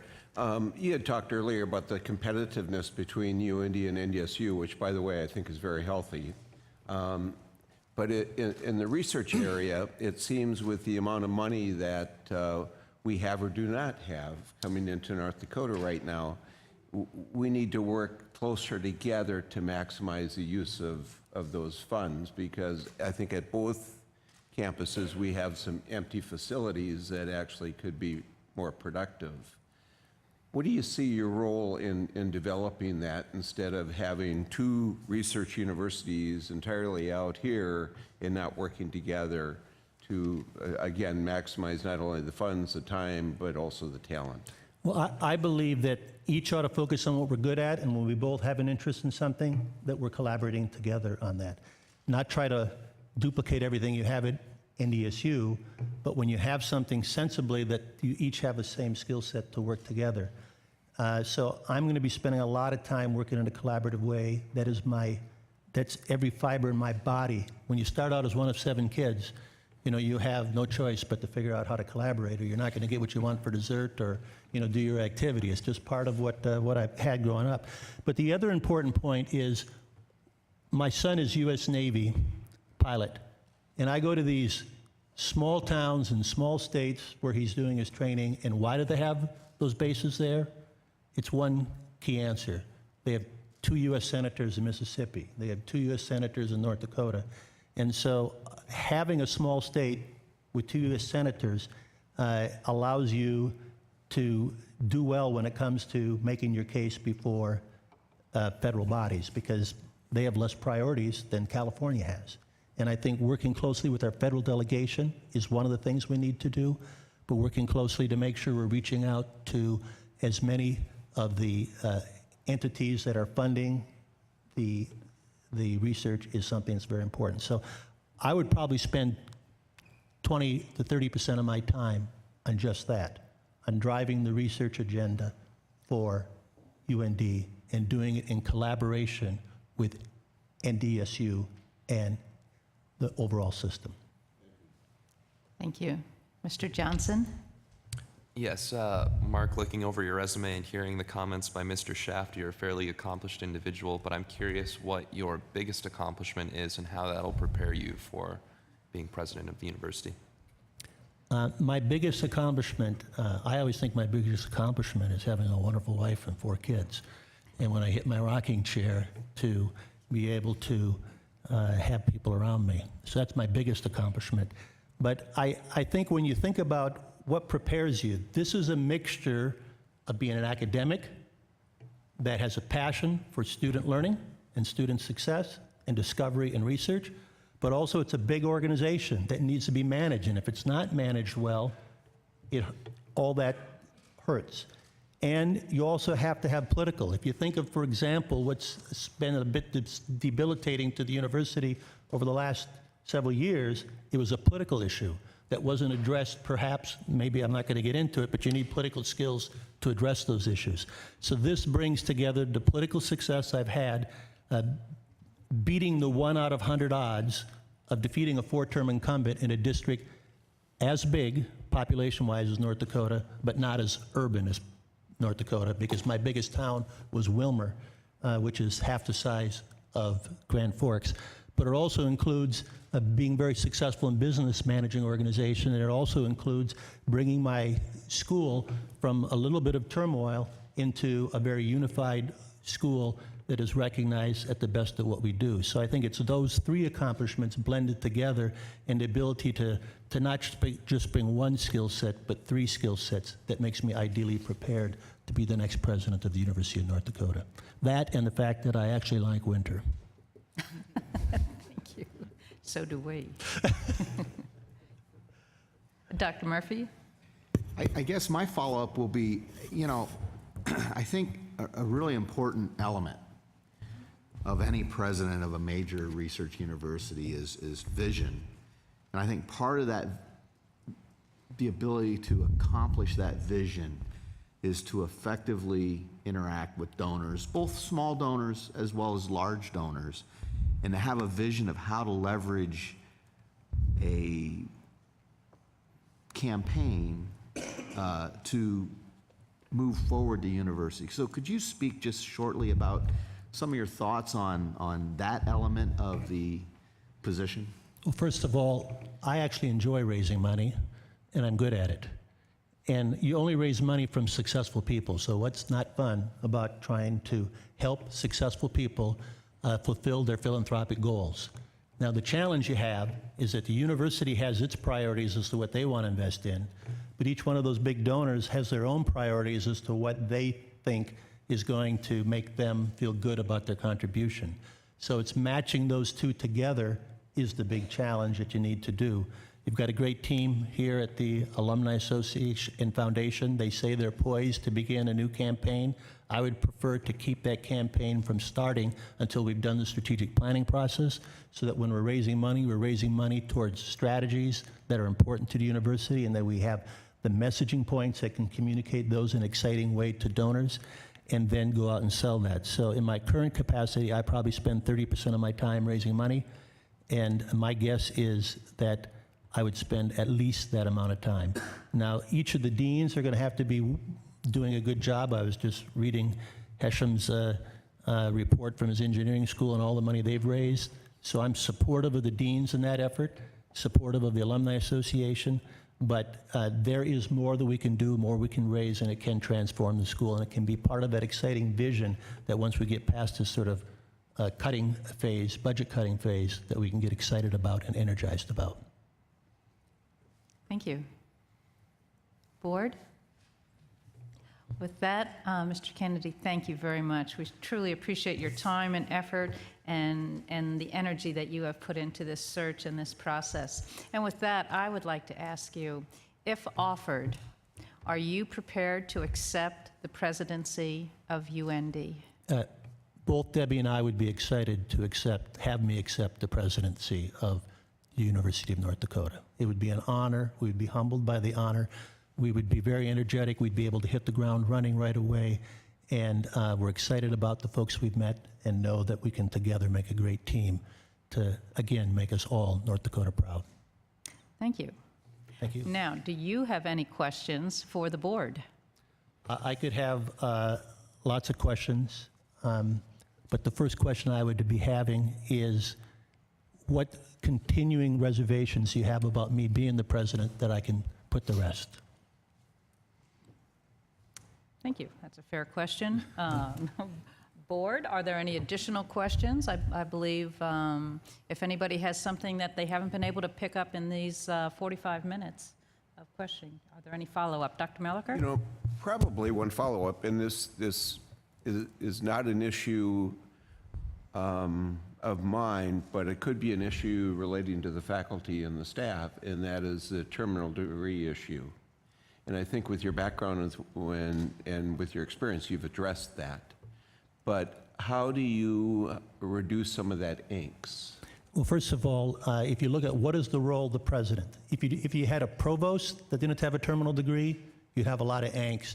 You should have a lot of angst. But if you look at most presidents around the country today, many of them don't have necessarily a terminal degree because the role is not necessarily to be in the field teaching, although my teaching is well received, or in this doing researching, although my researching is well received. It's for you to engage the community, bring them together, get them unified around a vision, sell that vision to the community, sell that vision to the legislators, sell that vision to the state, go out and raise money, work with the people on the research to figure out, okay, what other pockets haven't we picked or we could pick deeper. All of those don't necessarily need a PhD degree.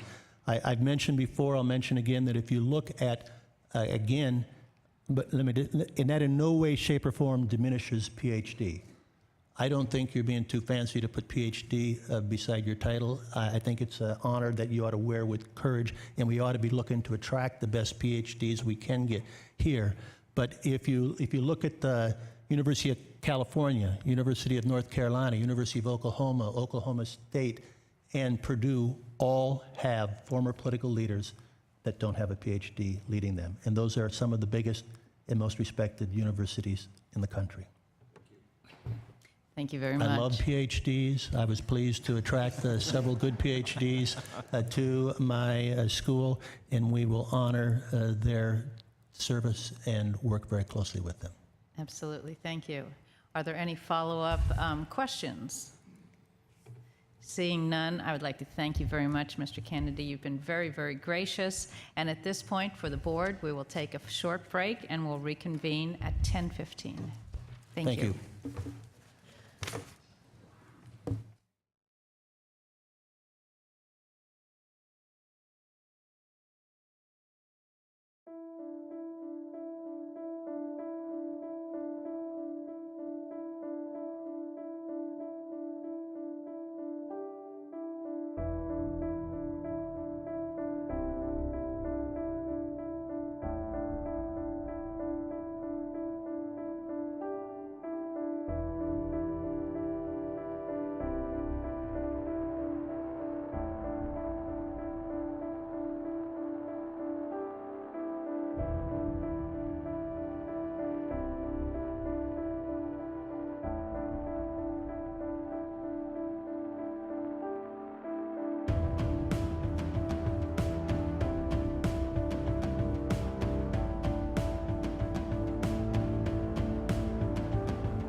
Can you?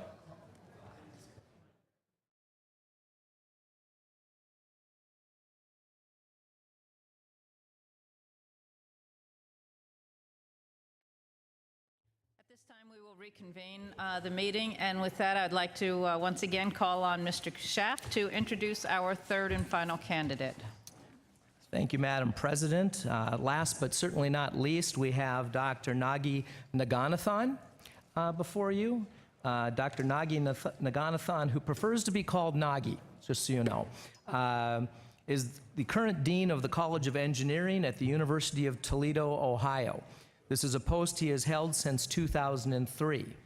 Under his leadership, the college achieved record enrollment every fall semester for the last 10 years. Between July 1, 2014 and June 30th, 2015, Nagi served as the University of Toledo's interim president. He was the founding chair of the University of Toledo's Mechanical, Industrial, and Mechanical Engineering Department from 1995 to 2000. He is a professor of mechanical, industrial, and manufacturing engineering. Nagi created the Engineering Leadership Institute with philanthropic support from Roy and Marcia Arms, the CEO of Cooper Tire and Rubber Company. And this provided leadership opportunities for students at the University of Toledo. The college has grown both in programming and footprint under Nagi's tenure, with the addition of the Nitschke Technology Commercialization Complex and the Thomas and Elizabeth Brady Engineering Innovation Center. He has secured more than $16 million in philanthropic support for the various college initiatives. Nagi received his bachelor's degree in mechanical engineering from the National Institute of Technology, the University of Madras, India. He received his master's degree in mechanical and industrial engineering from Clarkson University. You will also note that Nagi speaks with a bit of an accent, and he likes to remind everybody that he obtained that accent while getting his PhD in mechanical engineering from Oklahoma State University. Please welcome Dr. Nagi Naganathan.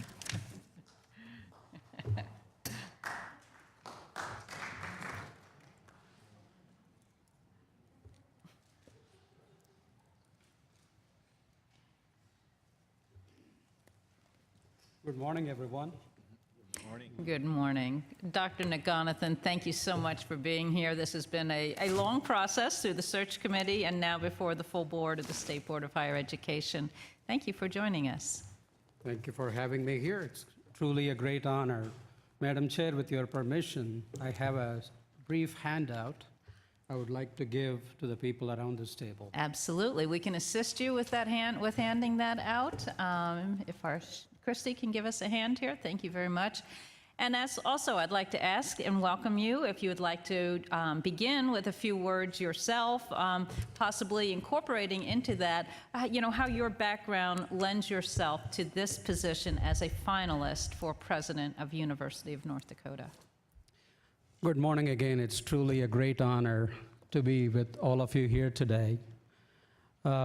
Last week was the first time for me and my wife in North Dakota. But both of us felt so much at home with the wonderful people we met, both within UND and outside.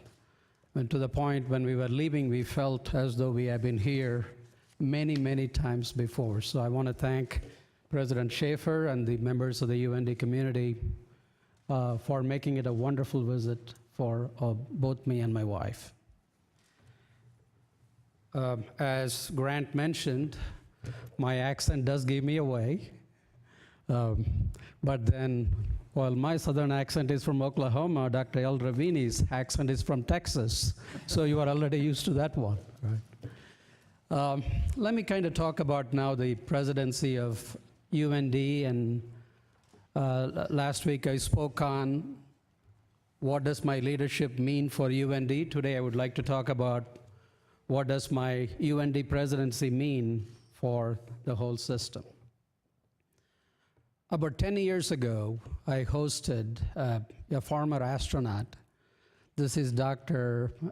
Mae Jemison. She was the first woman of color in space. She's a Stanford PhD, Cornell physician, MD, very accomplished person. And she came to the campus. I said, would you consider addressing our students? I think they would love an opportunity to meet you. Many of them did not come to this reception. And she was very kind. She agreed. And when she came to the college, we went through a reception. Our students had a wonderful time. And then at the end, I have a young daughter. She's in high school. So would you please autograph, write something for her? I still remember it like yesterday. I had only a 3x5 card with me, and she wrote, "Dear Sonia," she wrote one word, "purpose," and she signed. And obviously my daughter cherishes that writing. And that occasion also made me think, what is my purpose in life? What is it I want to do the rest of my life? And I think I believe I have distilled it over time. I want to touch tens of thousands of people through what I know best, and that is higher education. I have this extraordinary honor of being in front of you today exactly because of higher education. As a first-generation college graduate, it is a great honor to be with all of you this morning. And then when I learned about the nomination for UND presidency, I started my research at the system level. I looked at the strategic plan. What does the North Dakota University system aspire for its various campuses? And I was so taken by the young student statement. I mentioned it in my campus interview, and the students said, we don't want to settle for what we have. We really want to build the state we want to live in. And that's a deep statement from a very young student. And if a student is aspiring for it, we must be doing things. We cannot settle for what we have.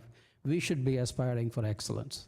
So to this end, when I addressed the campus, I talked about UND being a destination, higher education destination of choice for many students. I talked about regional excellence and national prominence, which in turn will also translate to the excellence of the entire system when we begin to create many halo effects. And that cannot happen at the expense of another campus within the system. That is very important. That's a philosophy I had as a dean of a college.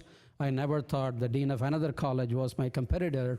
We worked with it. My competition was outside. So we always kept the eye on the horizon. So, and then I talked about what does it mean to be a destination of choice.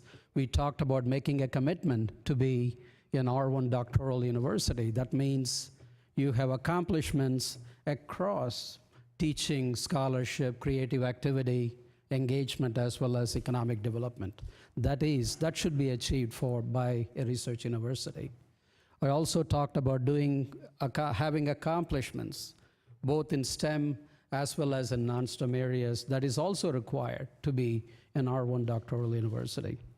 And these are not simply words and a wish for the future. We have done it as a College of Engineering. We have lots of results to show. Just one example, in the early 90s, less than 50% of the first-year engineering students became second-year students at the University of Toledo.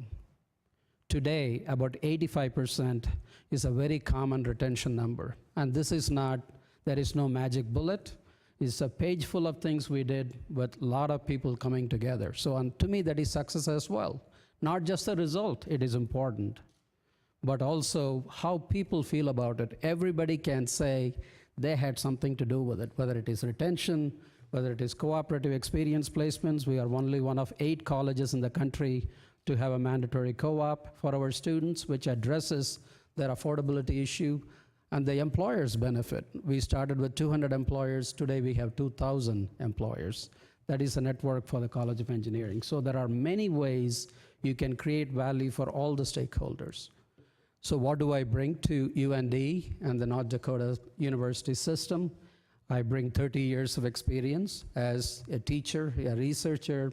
I've been an academic advisor. I've been an administrator at all levels, as a chair, as a dean. Of course, I had the extraordinary honor of leading the university last year. For those of you that may not be familiar, University of Toledo has 20,000 students, more than 20,000 students. We have 16 colleges, includes medicine and law, NCAA Division I athletics, as well as a hospital we were responsible for. So when I served in that role, I not only got to experience what a difference I could make, but also the challenges of that role. It is not easy to be a president of a comprehensive public institution. So I would like to conclude, I got to work with many other universities, presidents of the other institutions. The state of Ohio may not have a formal system, but we do have a university system of Ohio. We have gone through lots of changes in the system itself. Previously, the chancellor used to be a selected chancellor. These days, the chancellor, a couple of governors ago, the governor made it a cabinet level appointee. So that did change how the system works. So we have navigated a lot of changes also. I have had partnerships with sister institutions, both 4 years and 2 years, and certainly working with a variety of stakeholders, including elected officials. So I would like to, when I learned last year that I was selected as the interim president, the board chose to skip the entire vice presidential layer. They came to me, and I was honored to learn I was their unanimous choice. It was a great honor to be chosen for that. But more important, at the end of the year, in my last board meeting, our board chair made one statement. He said, Nagi, this was not a year of transition, this was a year of accomplishments. And I hope, as the next president of UND, I will have the opportunity to create many, many years of accomplishments in North Dakota. Thank you again. I will be very happy to take your questions. Dr. Nagaganthan. Nagi Thank will you. be fine. Nagi, you did tell the search committee we may call you Nagi. Please. So we will welcome that to the board. With that, we'd like to begin with some questions for you. And I'll start with Dr. Murphy. Thank you, Dean Nagi. It's nice to see you again. You recently were here, last week, as a matter of fact, on campus and had an opportunity to meet with many constituents. What have you observed and learned about UND during your visit? And as a result of these interactions, what opportunities and challenges have you identified? And how would you, as president, address these challenges and build on these opportunities? Thank you. Well, first of all, I got to learn about the people. The people are extraordinarily passionate about the university and the larger community. Secondly, I got to watch and learn about the assets of the university and the kind of initiatives that are happening across the system under the chancellor's initiatives. I think sometimes in a large university, people could be left in silos. You need to have a larger vision that pulls them together. A good example, when I became the interim president, I had a surprise. A few weeks into my presidency, suddenly the mayor of the city announced the water is not drinkable. The water became toxic due to algae in the Lake Erie from which we are taking, that's where the water intake is. 3 days, and we had to run a hospital, we had to run the university. Thanks to all the people, we managed that part. But we didn't want to leave it as a challenge we overcame. We also took that as an opportunity. So when that came, I invited about 25 faculty from 6 different colleges to come together. And then they formed a water task force. With that, we not only addressed the public's concerns about water, they wanted to hear from informed scientists and engineers and physicians. We also took that as an opportunity, went to the state. We were able to get some resources from them. We got about $1 million of research that happened last year. I'm glad to share with you that task force is continuing on that opportunity. They again got $1 million or $2 million again this year. The more important thing, people across the state are working on this project. It is not simply a University of Toledo project. So sometimes you need to bring people together. They are all capable. It's a question of having that vision and working on the collective good. Thank you very much, Nagi. Next, Mr. Morton. Thank you, Madam Chairman. Nagi, my wife and I both grew up in Flint, Michigan, and as Flint natives, we would appreciate any expertise you have on water. Thank you. Having spent time in Stillwater, I know you spent probably a fair amount of time at Eskimo Joe's, so I would blame them for any accent. But I'd also remind everybody that we don't need that reminder, but all of us have grandparents and great-grandparents and great-grandparents. Everyone that came here came with an accent. And that's the United States of America. But it's great to have you here. Congratulations on the great work you've done at your university. My question, the state board has a strategic plan. The University of North Dakota has a strategic plan. How would you link the two? You know, I did take a look at the exceptional UND plan as well as the new state plan right now. There are obviously many common intersections between the two. Ultimately, both speak very powerfully to the concept of student success, as well as scaling the prominence of the institutions. When it comes to the state strategic plan, it talks about access, availability, it talks about the best value education, it talks about affordability, it talks about research. It is really no different. Most university strategic plans really talk about these things, but the question is, how do you implement? One of the frameworks I have to create that common intersection, to create that unified set of good results, we need to kind of put our focus on excellence. We need to set stretch goals. Each one of our graduates must be able to say what is distinctive about their education. And then finally, it's a question of looking for resources, not just within the state, but also outside. So in Toledo, this is something that evolved over the last 10 years, and I shared it with the campus. There is an ecosystem we talk about. Around the time I went to school, I had no idea what resources I have access to. Now the problem is people have too much information. The result is the same. They cannot get to what they want to do. So we created what is called this ecosystem around the students. Every student may not consume everything, but the administration has to keep in mind what we want to collectively accomplish. At the end, when the student walks out feeling that confidence, I talked about the quiet swagger, which I'm glad Anna chose to use as a headline for the article. And that is ultimately it. I always tell our students, if you know your stuff, and if you know your stuff, it doesn't matter who is sitting next to you. You can do a lot of neat things. So I think it's ultimately about providing that confidence, people feeling, you know what, I really earned my degree here, and then I can hold it up against anyone else. Ultimately, that's what it comes down to. When the students walk with that swagger, we all do. And that's how the institutions become more prominent. Thank you, Nagi. Thank you. Thank you very much. Next, Mr. Hacker. Thank you, Madam Chair. Nagi, nice to see you again. A pleasure to have you here. My question revolves around governance. Can you describe your approach to campus governance and collaboration specific to students, faculty, staff, alumni, foundation, as well as external constituencies such as the local community?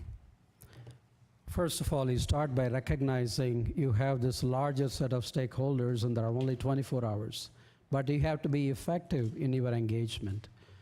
When I inherited the presidency of University of Toledo, there was a great deal of dissatisfaction on campus for a combination of reasons. Ohio is a severely unionized state. There were several contracts that were enclosed, which I know is not the issue here, but people were unhappy. They didn't know what the administration wanted. It became us versus them. So one of the first things I did was to have a collaborative retreat, brought student leaders, staff leaders, faculty leaders, and we agreed on certain things we will get done at the end of the year. I did speak about this being a year of accomplishments. At the end of the year, we should be able to look back and say, we got these things done. And it is about engaging people. In my maybe 90 days, I went to every one of the 16 colleges. I went to the various divisions. I spoke with people directly.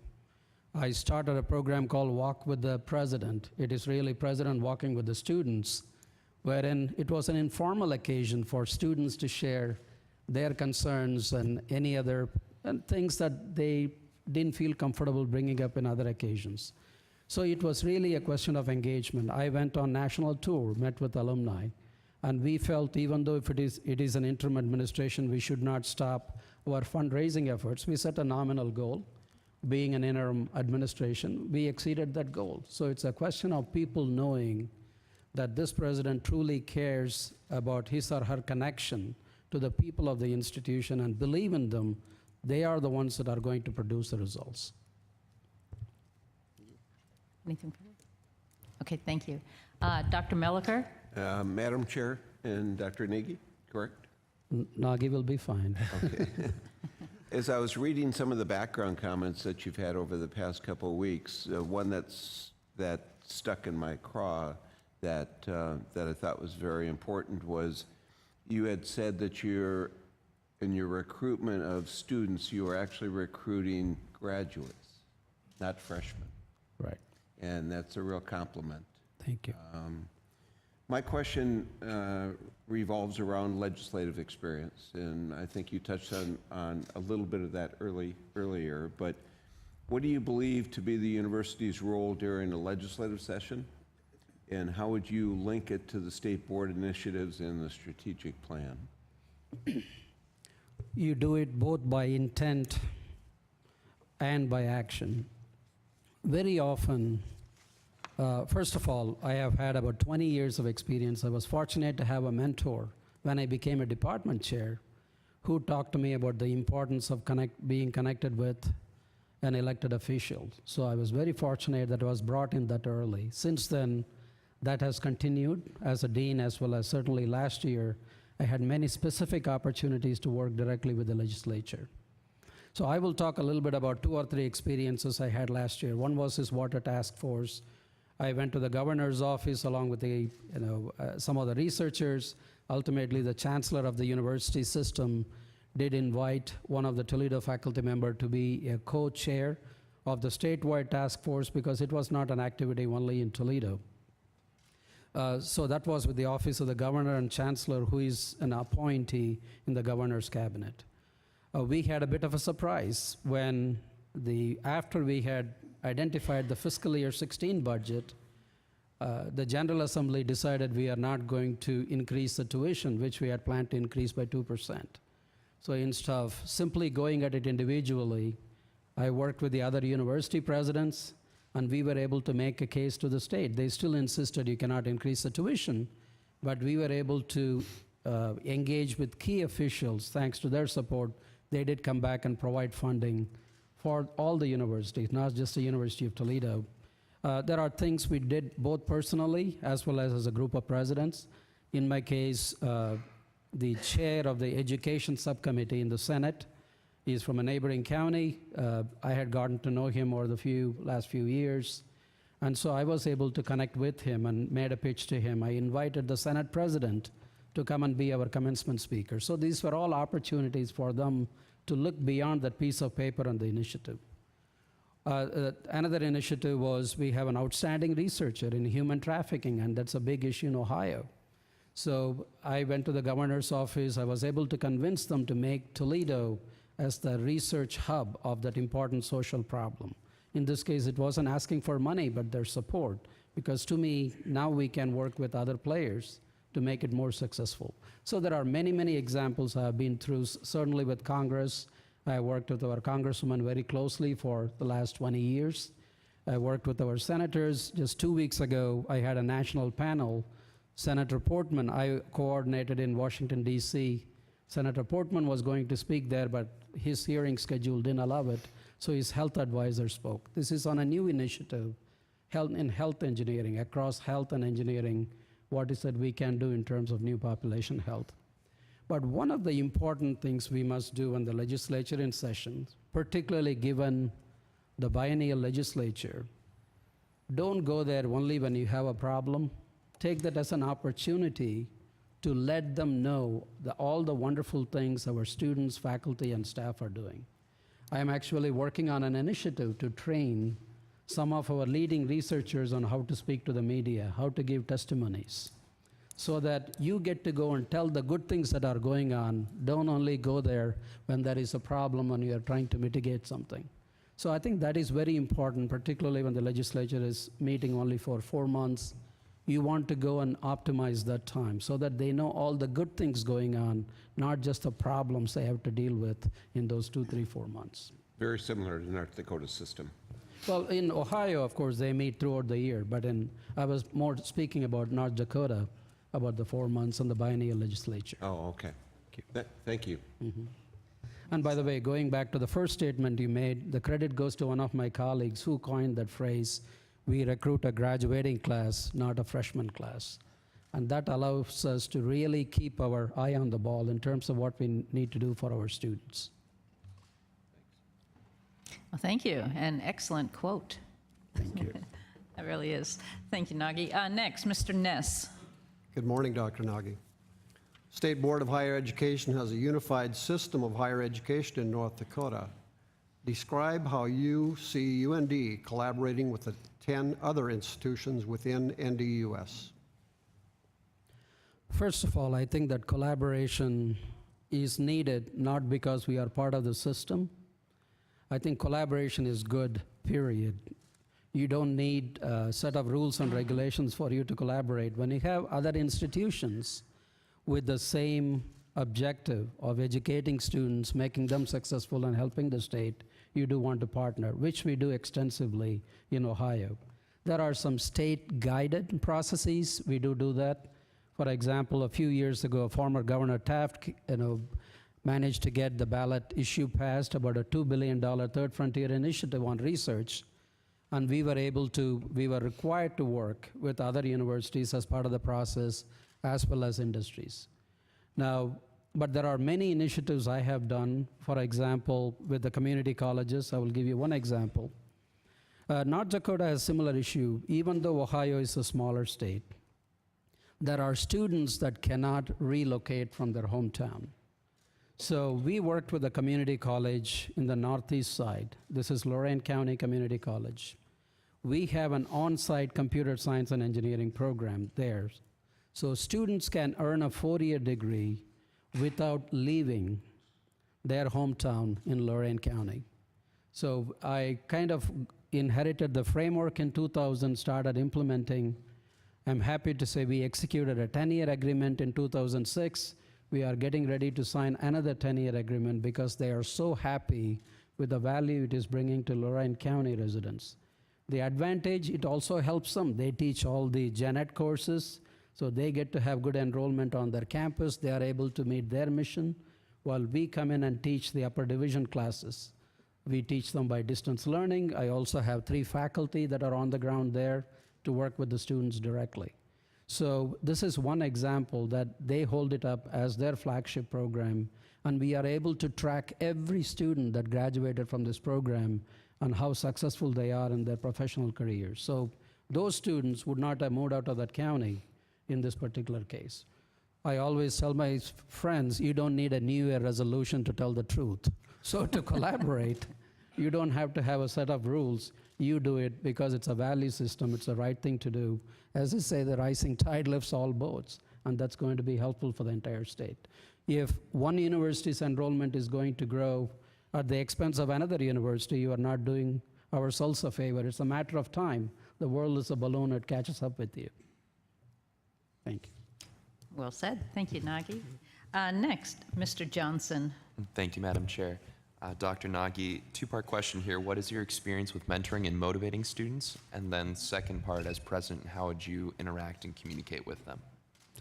Well, I think my statement about swagger has been written about. I talk to them constantly. Actually, they get disappointed when I don't say it. When one of the things I do is when the new class comes in, we have an orientation program. I really speak to the students, not just what the university and the college have to offer. I also talk to them about their responsibilities. Of course, what I say to the engineering students may not work across every student, but I talk to them about, but this applies to every student, taking responsibility for your own success. Don't always expect somebody else to kind of come to you with assistance. You need to be asking, only then you can get the right help. Because of our mandatory co-op program, I tell the students ahead of time, you want to graduate without debt? Here is an opportunity for you. You know what? They do that. Many students not only graduate without any debt, they also buy cars going into their new jobs, but that comes from not only going to the co-op program, but also having a financial discipline. So we bring, and I know you have a great financial wellness program here, we remind them of their responsibilities. And I meet with my students every 2 weeks in my conference room. They meet whenever I'm in town, I meet with them.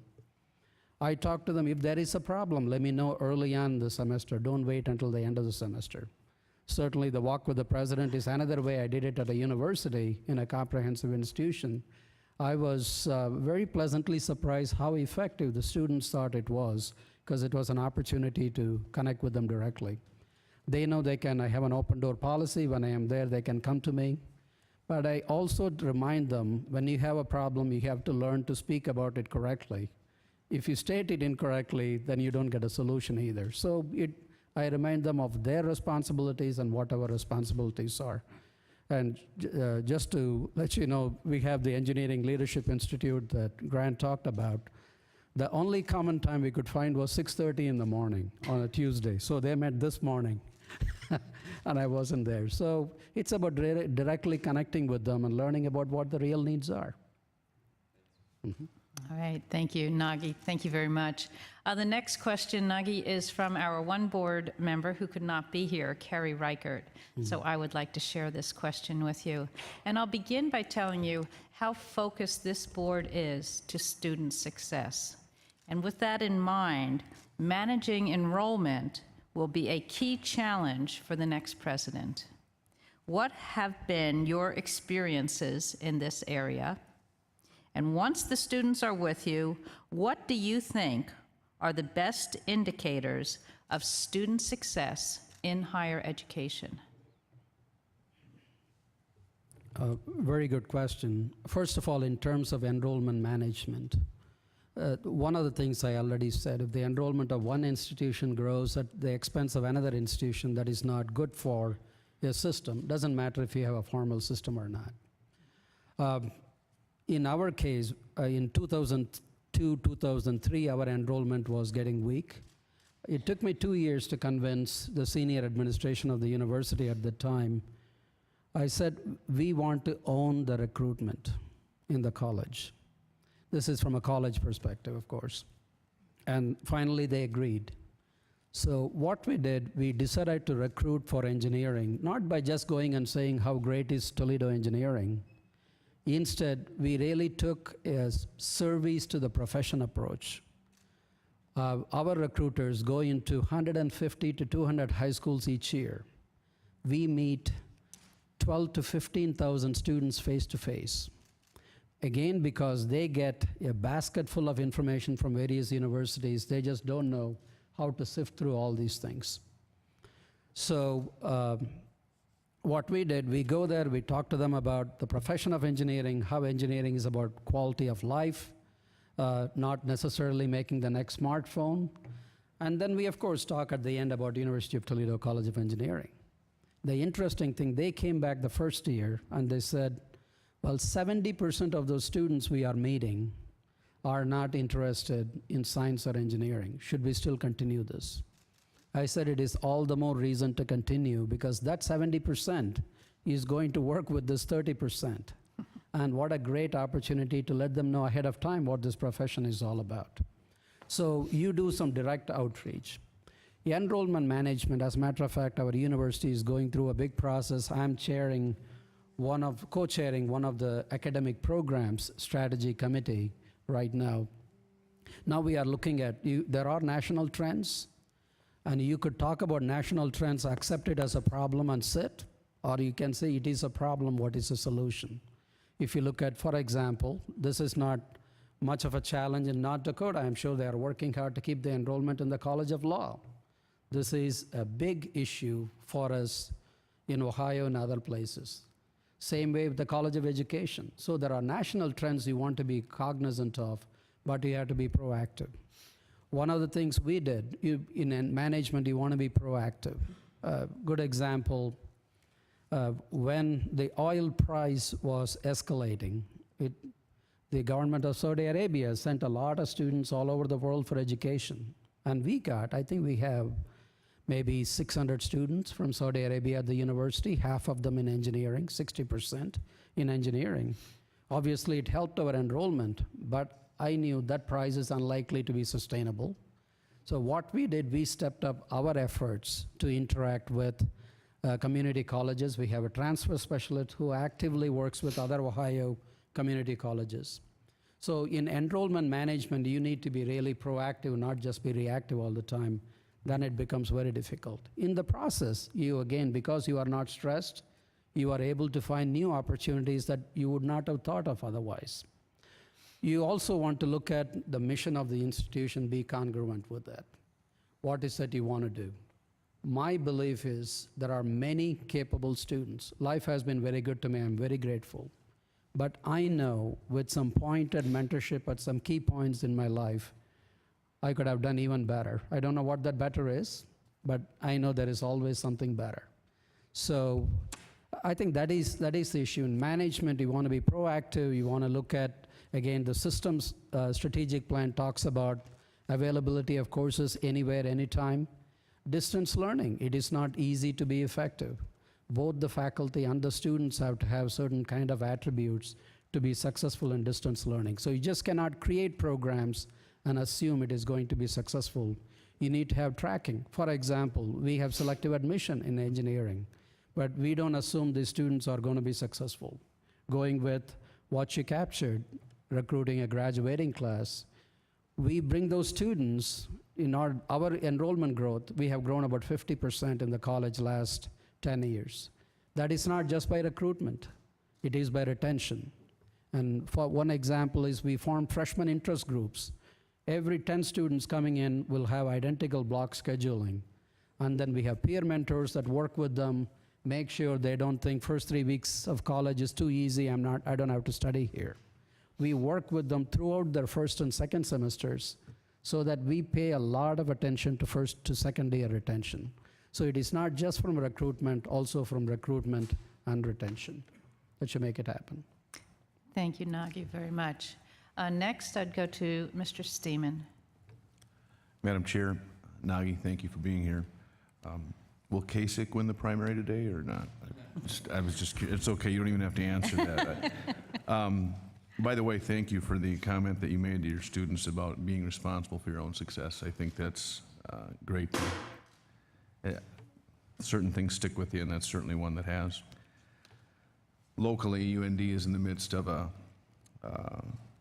budget crunch. $9.5 million plus revenue shortfall is expected, and North Dakota as a state is looking at further shortfalls in the future. In your career, have you had to deal with shortfalls of this magnitude or of this nature? And if you have, how did you deal with those? I don't want to give you ideas, but I have perfected budget cuts in my 15 years of deanship. We have had severe reductions in the higher education in the state of Ohio. But I think, 2 years ago as a college, it was a decision within the university. I was given a 12% reduction, because someone determined engineering is expensive. So they said, take a 12% cut. In all of these, I asked the question, are we doing certain things because there is money? Or are we doing this because it is important? So when the 12% cut came, there were faculty members. All of a sudden, there was a comment made on campus by a senior administrator that teaching makes money, research at best is neutral, service loses money. Well, I remember taking every individual young faculty member. I said, keep your eye on the horizon. Deans, provosts, presidents, we all come and go, but you be a good faculty member, teach your classes well, focus on your research portfolio, don't get distracted by all these intermediate statements. And then I went to every one of the departments, and one of the faculty members, I remember asking me, with what you are asking us to do, you could end up doubling the number of students in my class. Then the quality will suffer. I said, imagine your son or daughter sitting in that class. Would you accept that statement from the teacher in that class? Quality has to be halved because number of students doubled in this class. So I think it is keep your eye on the mission. What is important, keep your eye on the horizon. And all these things you can work through. And you should almost be proactive. One of the things our CFO and I used to speak, how do you get to a point wherein the state support is more of a gravy, that is for investments in innovation? You should really have a viable fiscal plan for the university. Not easy to do in a public university, but you don't want to do it on the backs of the students and the families. So it's like every other industry. Which CEO talks about their product being expensive? We should talk about the value proposition of higher education while we are cutting costs within the institution, keeping our operations efficient. Thank you for that answer, and it sounds like a message you sent was to your faculty was be responsible for your own morale, which I think is a neat challenge too. I guess the last question I would have is, when you're dealing with these types of things, as you have in the past successfully, how do you sell the concept that we are literally all in this together to those people that have to absorb those budget cuts? Well, there are a couple of things. Both within the college, everything was consultative. There was no surprises. Nobody simply got an email what their cuts is. There was adequate conversations ahead of time, so people were never surprised. So even before we presented the 12% plan, I went around, and some of that I thought we had to do our fair share. There was a reason that reduction was not 12%. I would not have accepted. I did not, in principle. But I felt as a university we had to come together to do it. So I talked about what are some of the real budget challenges. One of the reasons that large reductions were talked about, the Recovery Act money went away, and the state of Ohio decided to take it off on the top. So there was a big reduction in our state subsidy that year, maybe about $23 million or something like that. So there were some legitimate reasons why we had to respond, and you don't want to be kicking the can down the road all the time. You need to deal with it and be responsible. But at the same time, you just have to be mindful of what needs to get done. You need to keep the focus on what is important for our students. So I always ask, is this important for the students we serve? Is it important for our mission? And that helps us keep our eye on the horizon. Thank you very much. Thank you. And Ms. Tufte. Thank you, Madam Chair. Nagi, what do you see as the relationship between the university president and your leadership team? And then if you could also look at it with your faculty and staff. When it comes to relationships, people have to take your words to the bank. It is not what you sign, it is what you say that matters. If people have that trust in you, they are willing to consider other events that happen. Things cannot always go smoothly. When the trust and transparency and honesty is there and people know you truly care, I think they are willing to follow the leader and work with him or her. And for example, our staff felt they were disenfranchised before when I became the president. It is really about the team building, talking to them about it, and knowing, they want to be part of the solution. They all understand the fiscal reality, but they want to be part of the solution. So giving that opportunity to participate, being inclusive, that goes a long way. Faculty, staff, leadership, anybody. In my leadership team, I always said, I don't want to hear only yes answers. This is the time to speak up. If there is a concern, I want to know. But when we leave the room and the decision is made, that's a decision we are going to follow. This is not just a popularity vote. It is really speaking your mind up freely and respectfully, and that is very important. And people know they can do that. The faculty, staff, students, anybody can walk into my office and share what they think.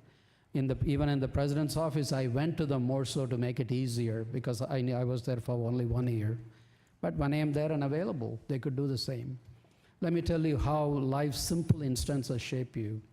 In my very first day at the University of Toledo, one of my colleagues said, let me just introduce you to people in this university. So I walked with them, and then we went to our main university hall. He said, let's see if the president is in. And I said, I'm a young faculty member. Will the president see me? I was just Dr. McComas. Unfortunately, he's no more. He was there, and he gave me 3 minutes of his time.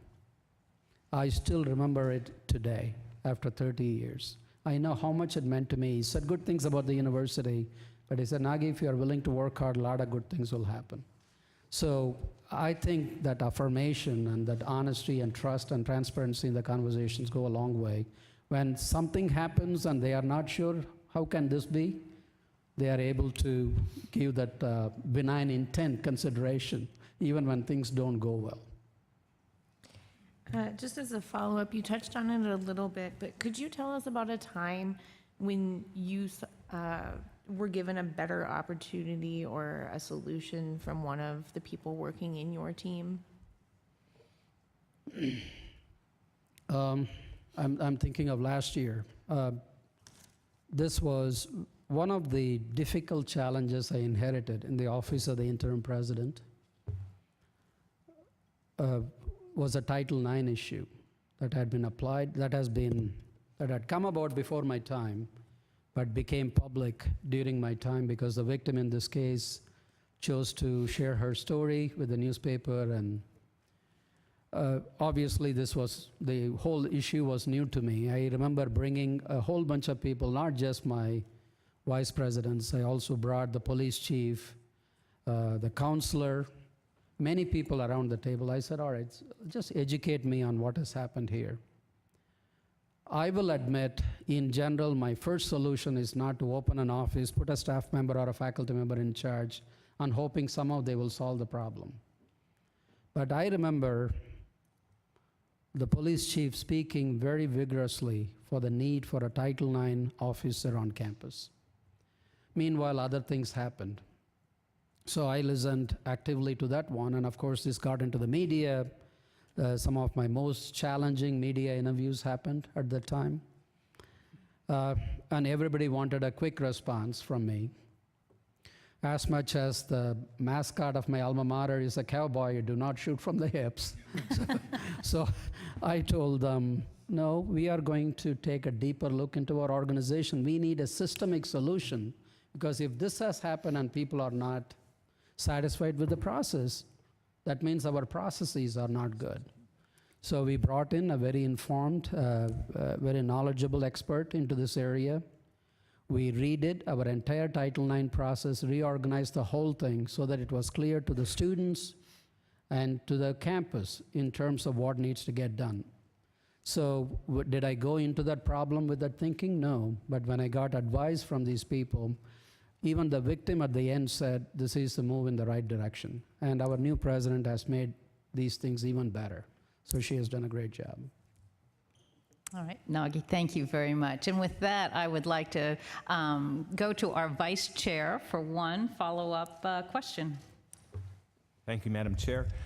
Nagi, we are very focused on improving our graduation rates. Could you talk to, in respect of everybody's time, we are getting short of time, what role does higher academic standards, higher admission standards play in improving graduation rates, in your opinion? Well, the higher admission standards makes it a little easier in some cases. It doesn't guarantee a good graduation rate. In our case, we have selective admission to come into engineering. One of the things we discovered, those bright kids with great ACT math scores, they were failing 20% were failing their first calculus course.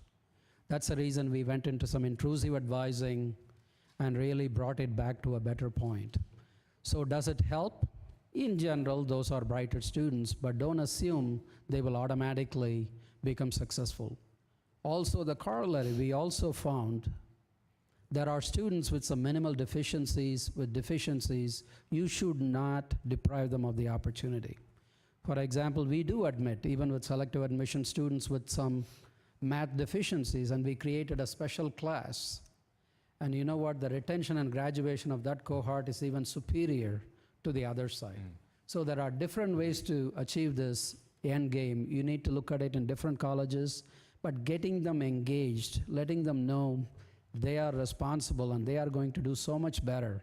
Remind them of the responsibility from day one. Excellent, thank you. Thank you. Thank you very much. And with that, we will move on. And Dr. Naganathan, I would like to ask you a question. If offered, are you prepared to take the presidency of the University of North Dakota? I have consulted my wife. I have consulted my mentors. The answer is yes, Madam Chair. I'll be honored to accept the presidency of University of North Dakota. Thank you. And with that, do you have any questions for the board? Do you have any questions for us? Well, I have more of a comment than a question, if it's okay with you. Absolutely. First of all, in my life, I have navigated a lot of changes. I came into this country, as I mentioned, with 2 suitcases and less than $200. I'm so grateful to this nation for all the wonderful opportunities, and the people of the nation made it happen. To be able to get advice, the current president of University of Florida joined my visiting board many years ago. He used to be the dean at Cornell and the provost at Cornell. Now he is, Dr. Ken Fox is the president of University of Florida. To be able to write him an email within 3 minutes to get a response, I'm truly touched by the number of people that give me continuous advice. And in each one of those changes, not only my family and I have been successful, I've been able to bring success to those associated with me. That is because we work together well. So I hope I will get to do this at the University of North Dakota. The second one, I am not a career interviewee. There are very few opportunities I look for in my life.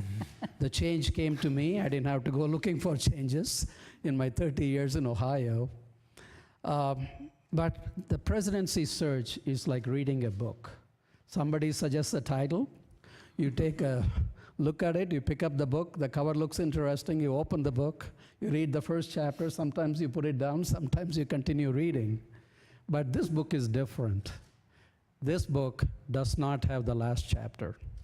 And I hope, as the next president of University of North Dakota, I will get to write the future chapters so that it becomes a great work in literature. Thank you for this opportunity to be with you today, and I'm honored, truly honored to be here. I hope you will give me the privilege of serving as the next president. Thank you so much, Dr. Naganathan. Thank We you. appreciate your time. Thank you very much. You bet. Thank you. Now, with that, I would like to take one more opportunity to thank our search committee, because without them, we would not have this fine work. And I do want to, board, have just a moment with you and just tell you that we are in a unique search situation. We have 3 very strong candidates, as has been expressed here.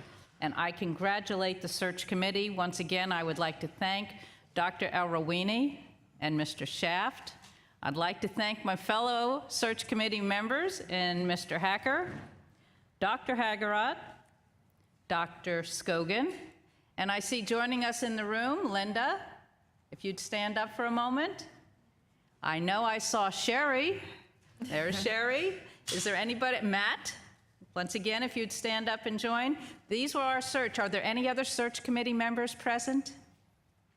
I believe that's everybody who's here today. And once again, thank you. You have done an outstanding job, and I will say that it actually was a great committee. Nick? Second that. Oh, boy. All righty. With that, that's perfect time to get back to our agenda, and I would like to, at this point, I would like to ask for a motion from a board member to move into executive session. And to do this, I would like you to go back to your agendas, item number 5, and to read the portion that is item number 5 all the way through the paragraph on legal authority. Madam Chair, I'll make the motion to move to enter executive session to first consider the appointment of and contract terms for the next president of the University of North Dakota. Second, consider any confidential or other background information on the candidate. And third, limit the executive session to voting board members, non-voting advisors, the chancellor, and board counsel, with the legal authority for closing this portion of the meeting is the North Dakota Century Code sections 151017(1)A and 140419(2). Thank you, Mr. Johnson. Do we have a second? Dr. Melliker, thank you. Christy? Mr. Johnson? Yes. Mr. Ness? Yes. Mr. Hacker? Yes. Dr. Melliker? Mr. Morton? Yes. Mr. Steeman? Yes. Board Chair Nesset? Yes. At this point, we will enter executive session. We'll be going to the Bergam Presidential Suite with the individuals as listed by Mr. Johnson. Thank you.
At this time, we will reconvene the State Board of Higher Education into regular session.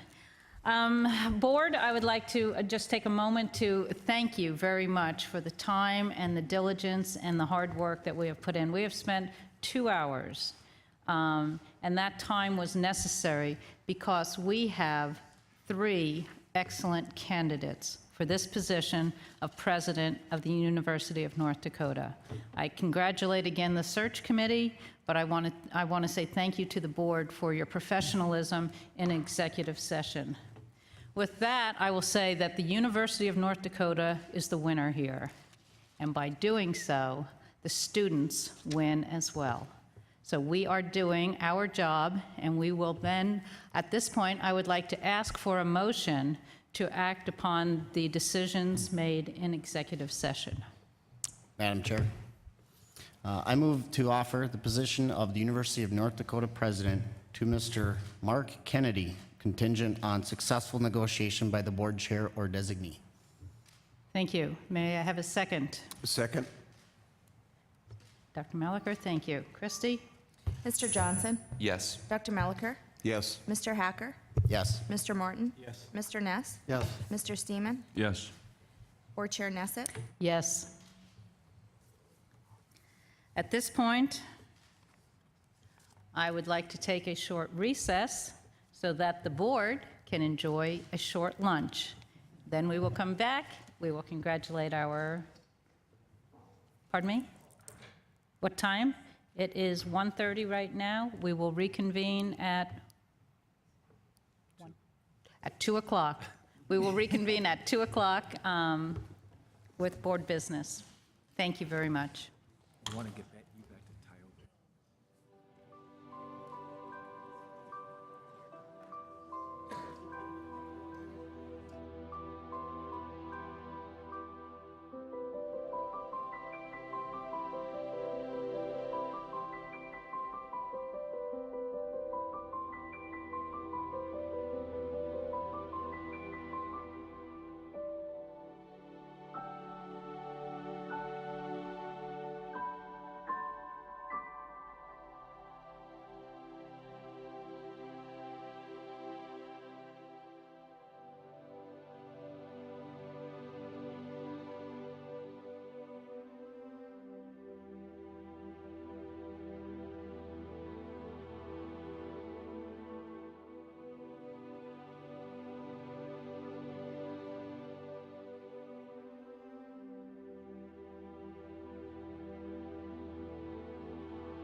At this point, I'd like to reconvene the meeting of the State Board of Higher Education. I would like to begin first off by acknowledging and thanking Dr. Steve Shirley for participating in the process. And Steve, I will wish you continued success at Minot State.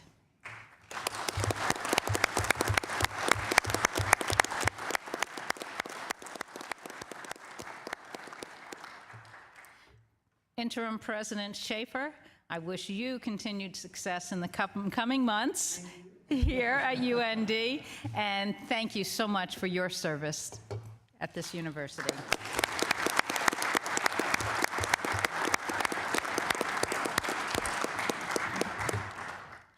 And with that, I would now like to introduce our new president of the University of North Dakota, Mr. Mark Kennedy.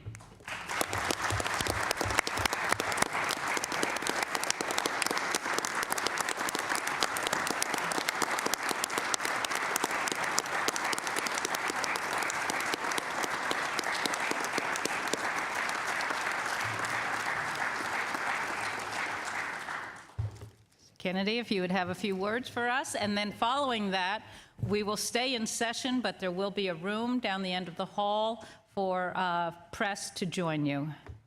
Well, let me just first say I'm humbled that you have invested in me your trust in this position. I'm very excited about it and looking forward to coming here on campus and working with all of you to make UND's star shine even brighter. My wife, not all of you have met my wife. She is always preferred over me. Everybody likes her better than me. You will love her as a First Lady, and she will be very active on campus. So the two of us really, truly will feel right at home here at UND. Since I'm both Irish, as well as we met in 4-H, my wife and I met in 4-H, it'll be no problem for us to adjust to wearing green. So thank you again for your trust. Very much look forward to working with you all. Thank you.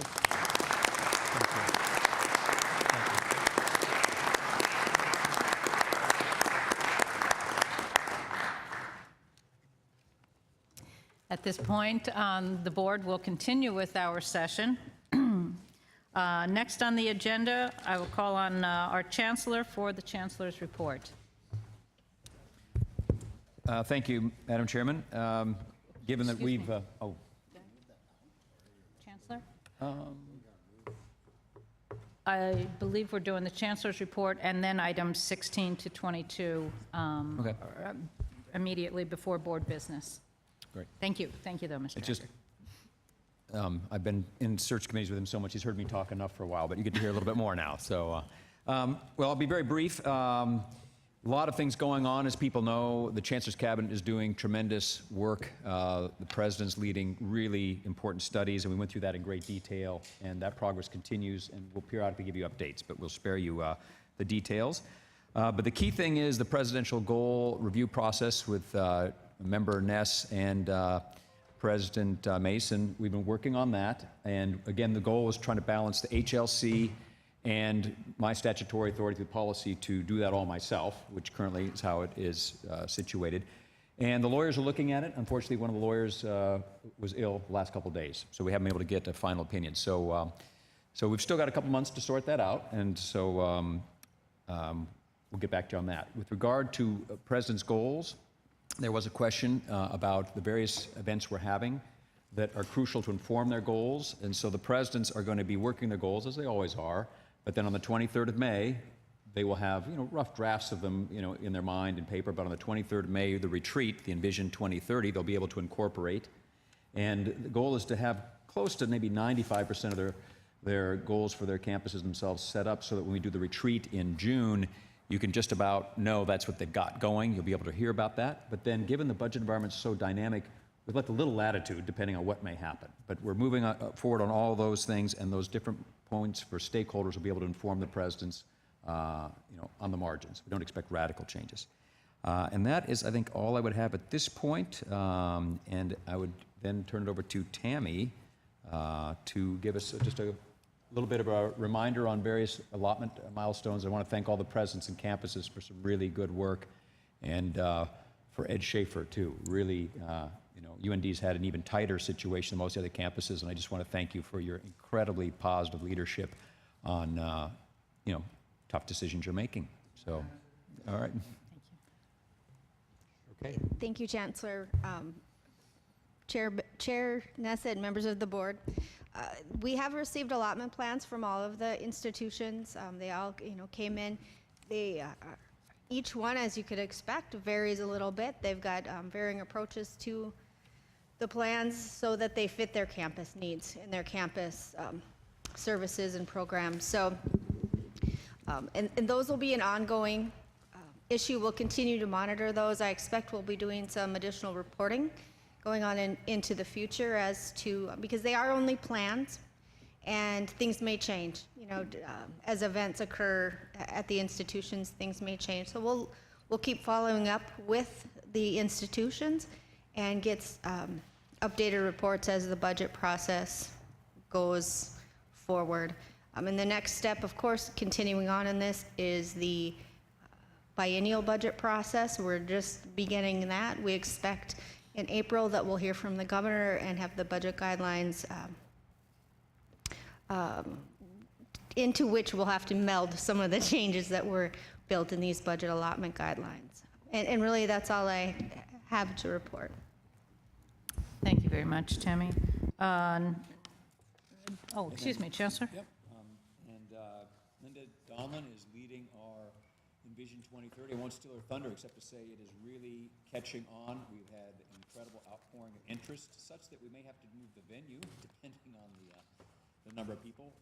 The governor, lieutenant governor, and really it's coming at exactly the right time, I think, to even inform some campus plans and a new president, of course, here. Timing could be better. So with that, Linda, why don't you get into some of the particulars of how they can help us. Thank you. Yes, I'm honored to be talking to you today about envisioning our future. You've developed a wonderful strategic plan, the NDUS Edge, and you spent a lot of time talking about that today. And it fed into all the interviews and things as we talked about the future. And the plan is from 2015 to 2020. So now we have to start thinking about where do we go after that and how do we get ready for 2030. So Cole, I think I'm going to skip that. I had a little bit of video, but I think you probably had a lot going on today, so we'll just go to the next slide after that. We'll use the video at Envision 2030. But the question is, will we be ready for the students of 2030? And on that slide, there is my grandchildren.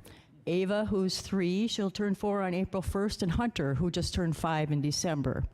And they're a lot like their parents. Ava likes to dress as Anna and Elsa from Frozen, and she likes to dance and sing.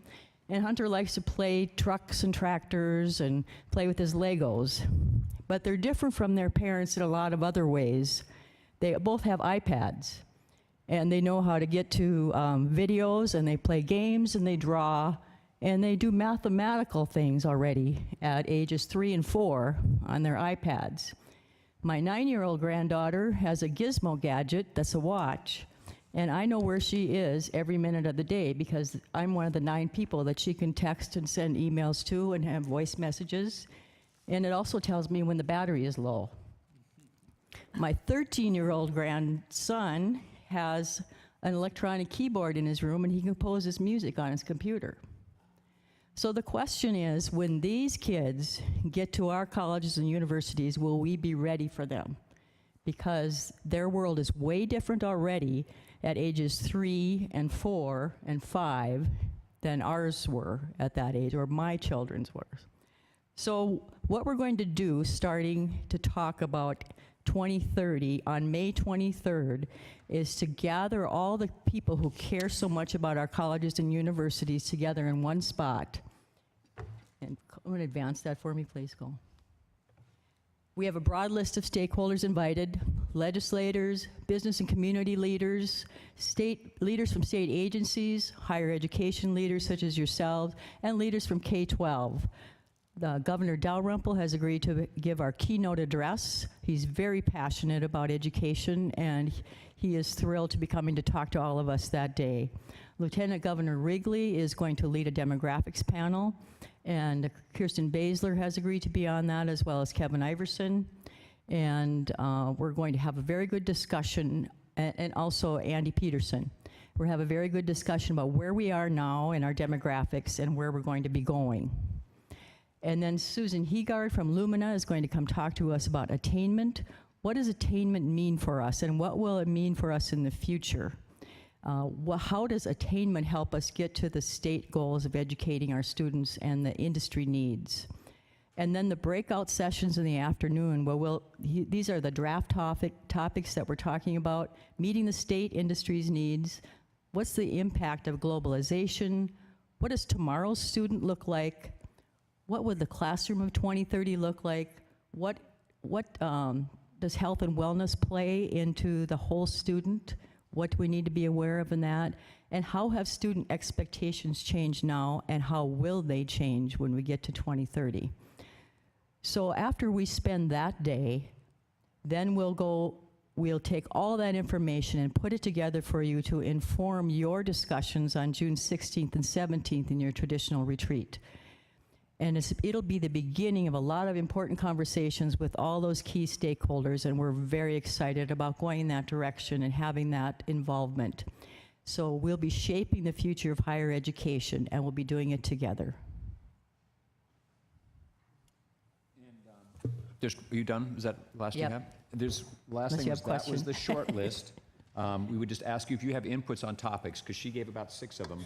But the idea is after we have the plenary sessions, we would then break out into, just like we did in the Governor's Cyber Task Force, rooms that, let's say, focus on health and wellness, you know, the epidemic of addiction and teen suicide, et cetera, with maybe an expert from one of our campuses, state board member, talk about what are the top issues there, which can inform, again, a long-term study. So if you have candidate issues you want to add to that list, I think depending on the facility, we could have up to 10 breakout sessions, which then would come back in and talk about a couple of key points. So And tentatively we have space at the Capitol Reserve, but we've been getting so much interest that we are looking at perhaps a larger space in Bismarck.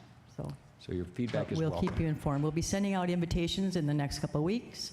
We've sent out save the dates to a lot of interested parties, and we're getting names for others that would like to be part of it. So it's going to be an exciting day.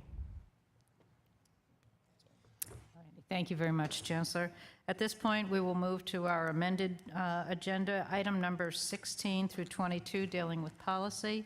And I believe we are on board policy first reading, item number 16. I'll look to Richard Rothaus to guide us through this portion of the agenda.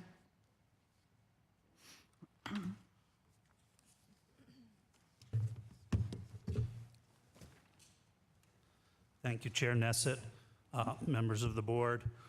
Item 16 is a first reading of policy 402. This is an existing policy. The changes to this policy are cleanup of language. There are no substantive changes, at least as I would interpret them. The policy authorizes institutions to adopt admissions policies and procedures.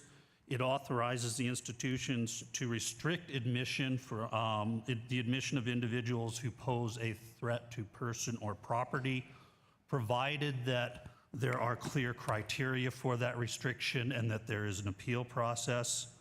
And the policy also provides that there will be a common undergraduate application and a common graduate application in the system.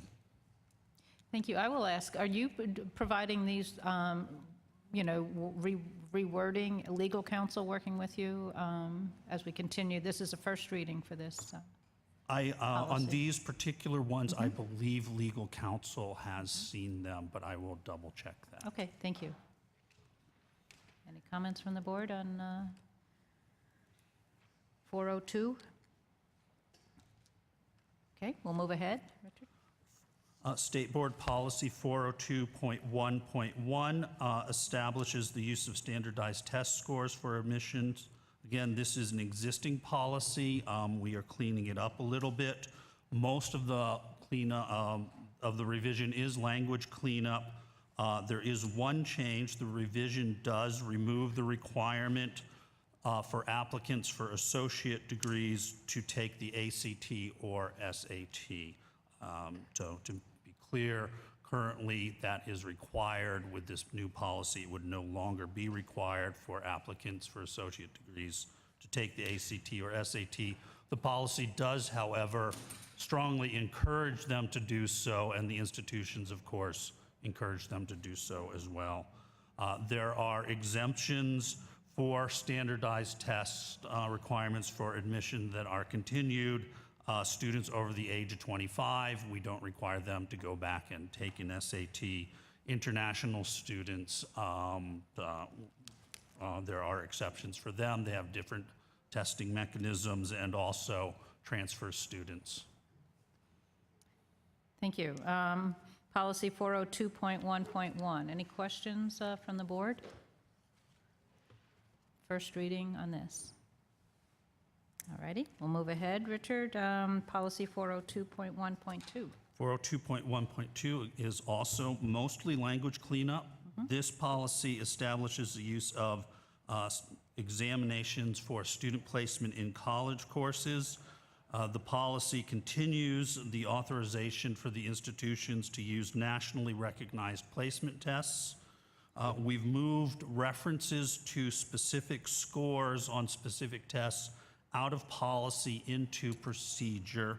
The reason for this is these scores for placement tests are constantly changing, recalibrating. New tests become popular, old tests go away. And just to be sure we're all on the same page, these are not, we're not talking the ACT or the SAT. These are the tests that help the institutions identify what is the appropriate math class for a student, what is the appropriate English class for a student. So we've moved those specifics, which change fairly regularly, to procedure and out of policy. And one change in the policy is that we would suggest allowing students who do not meet placement test scores to be co-enrolled in developmental courses and regular courses. As the policy is currently written, a student who is just a little bit away on a placement score cannot take the math class, for example, until they complete the developmental course. Nationally, and in some trial situations, it's been found that in those situations, students do perfectly fine if they're in the developmental course and the 4-credit math course simultaneously, because they need a little bump up and a little assistance. Obviously, that would not apply to a student whose score is very low and they need the intensity of all of a developmental course.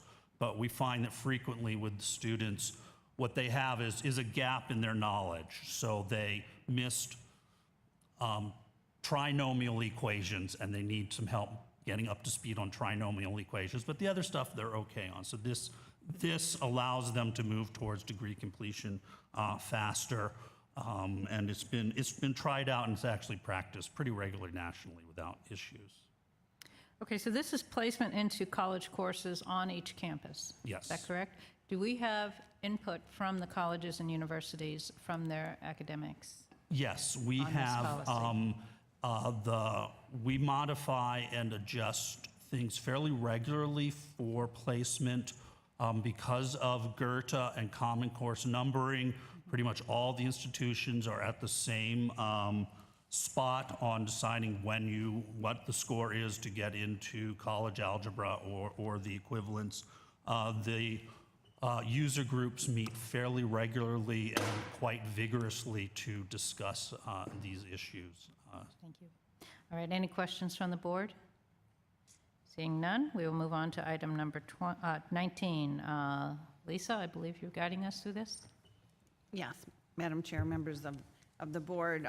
HR policy number 6, which refers to annual leave. Annual leave is an accrued benefit, but the current policy does not cap annual leave if it's requested, hours are requested in advance. So in other words, if you have not accrued it yet, there is subsection 10, which will allow a supervisor to allow you to use annual leave in advance of earning it under certain situations. But there was never a limit on that annual leave. And what this amendment would do would be to cap the number of hours at 40 so that we can also enter it into the PeopleSoft system so it's an automated limit and will immediately reject anything over 40 hours. Okay, and this impacts staff? Everyone. Everyone, okay. Is there any board input or questions? Ms. Tufte? Lisa, could you clarify that? As I read the policy, it impacts staff. I suppose Not the not faculty. faculty, right. Okay. Correct. And I think that's an important distinction. The State Staff Senate was able to take a look at this policy, and in our meeting on Monday, there's a number of bullet points of concerns regarding this policy as well as the following one. To start with, I guess the question raised by one of my senators was if the policy isn't clear about the 40 hours, and if that is a calendar year, fiscal year, lifetime maximum per incident. If I'm on medical leave, can that be extended? So we noted that there's some ambiguity in the policy that isn't helping to convey the message to your staff employees about how much they can have.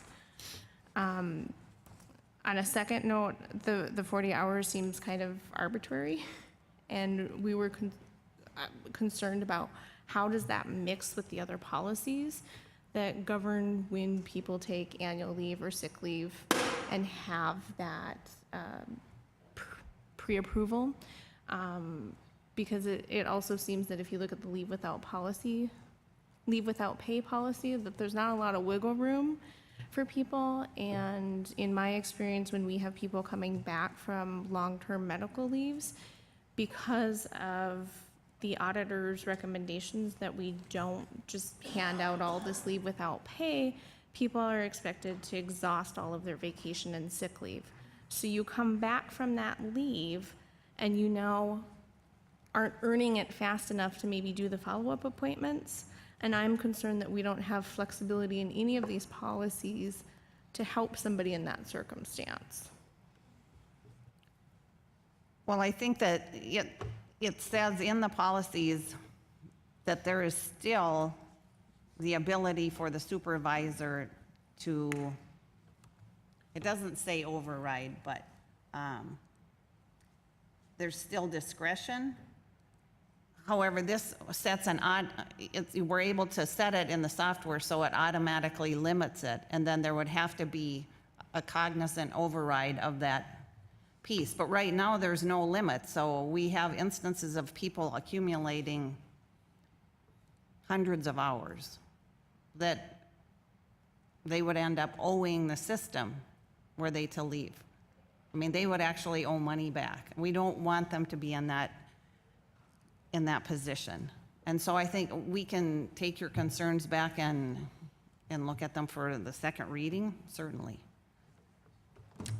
Good, thank you. Dr. Murphy? Yep. One question I have on this, as well as the other policy when we get to it, is, so I guess you can think ahead. It doesn't impact, well, I guess the other policy is vacation, but on annual leave, it doesn't impact the ability to donate leave, correct? Correct. So it only affects and really impacts the ability to borrow ahead, so to speak. Right.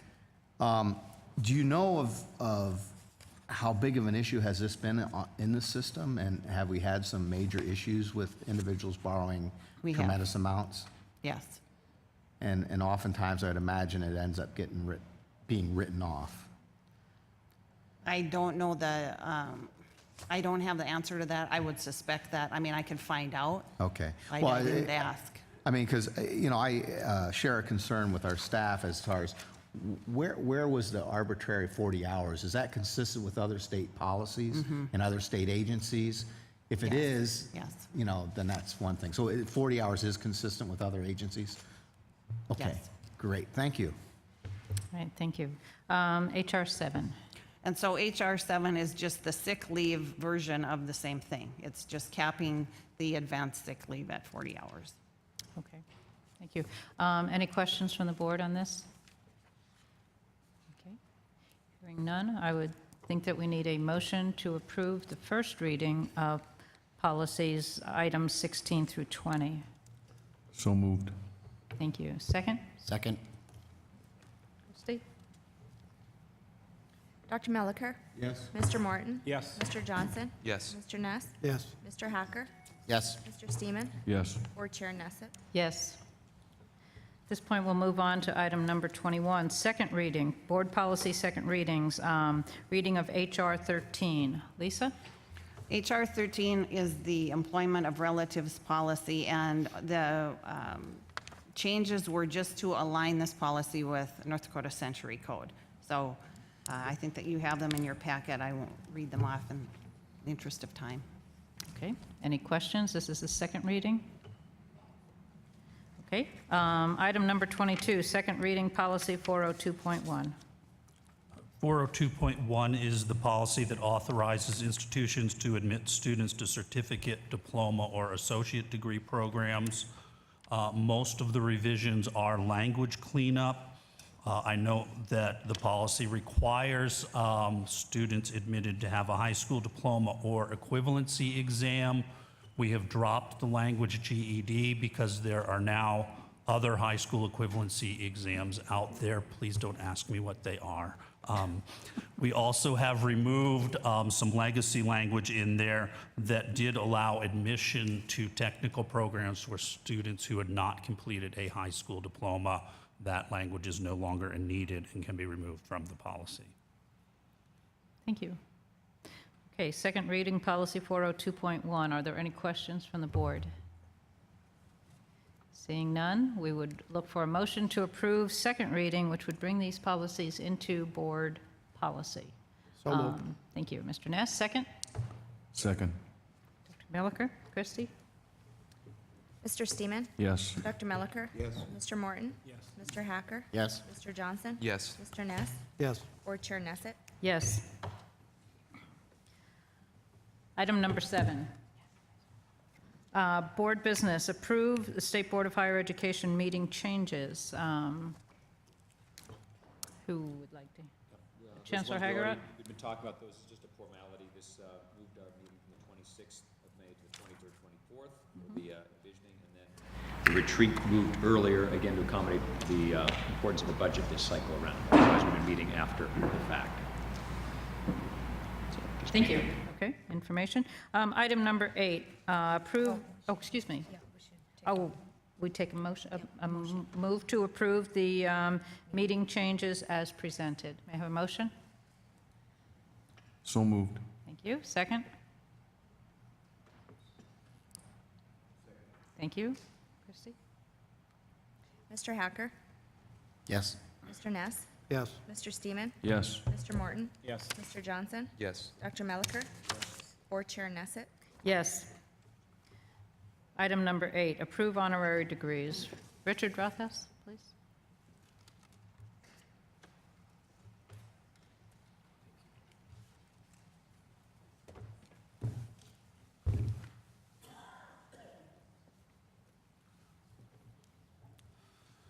Chair Nesset, members of the board, you're being distributed right now 3 nominations for honorary degrees. The tradition in the system is to present these at the board meeting for consideration by the board. A packet contains information on the 3 nominees that you are currently being asked to consider. The nominations generally happen this time of year because, of course, this allows preparation time for the institutions to award honorary degrees at their commencement events. There are 3 honorary degrees being proposed this year, 1 from UND, 1 from Bismarck State College, 1 from North Dakota State University. I have prepared summaries of all three of these I can share with you. I also, if the presidents prefer, can defer to them and they can summarize. The University of North Dakota has recommended the award of an honorary doctorate to Carolyn Becraft, or Becraft?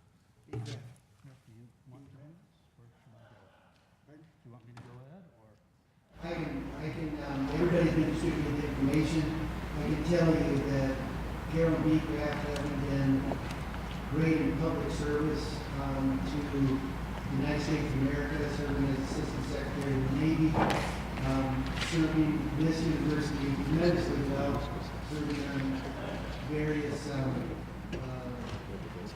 boards and committees on campus, including the Alumni Foundation and the Foundation Board.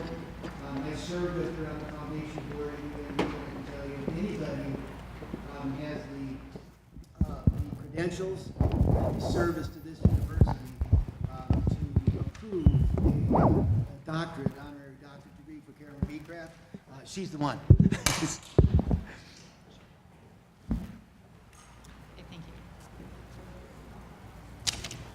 Richard, next one, if you'd review, President Schaefer, thank you for that review.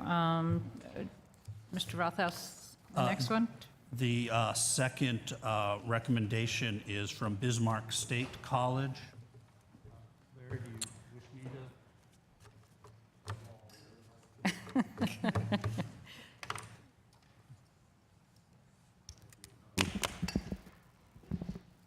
Am I on?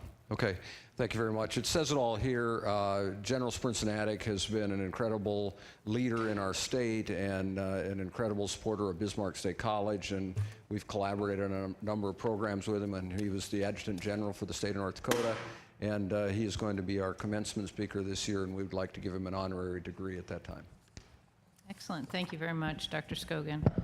Richard, the third recommendation? Third recommendation is from North Dakota State University, an honorary doctorate for Myron Johnsrud. President Brishani, do you wish me to do a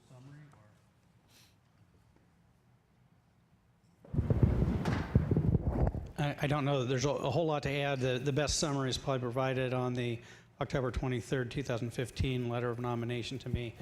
Dr. Johnsrud has served both at the campus, local, statewide, and federal levels in agricultural extension, a rather extraordinary career, and I think it fairly well speaks for itself. Dr. Brashani, thank you very much for that. With the review of this, is there anything to add to it, Richard? No, ma'am. All right, thank you. For board review, at this point, we would look for a motion, discussion, if anybody has any further discussion on these nominations or recommendations. I would then ask for a motion to approve the 3 honorary degrees as presented to the board. I'll move that we present the 3 Mr. Hacker, honorary thank you. degrees. Second? Second. Thank you. Christie? Mr. Johnson? Yes. Mr. Steeman? Yes. Mr. Hacker? Yes. Mr. Ness? Yes. Dr. Melliker? Yes. Board Chair Nesset? Yes. Next item on our agenda, State Board of Higher Education Budget, Finance, and Facilities Committee Consent Agenda. Dawn had to step out for us. If I could call on Tammy and representing the board, Dr. Melliker. Yeah, it's up to Tammy. Do you want to talk through this, or should I talk through it, some of it? Okay. The consent agenda, it goes from 7 through 12. And is there anybody that'd like to pull anything out of that, or would like to talk about anything separate from what's listed? Can I just confirm the numbers here, Dr. Melliker? Is it 7? I have 7 through 12, yeah. I have it starting with number 9. 9 through 12. 9 through 11. I have 9, 10, and 11. Oh, okay. 9, 10, Okay, and sorry about that, 9, 14. The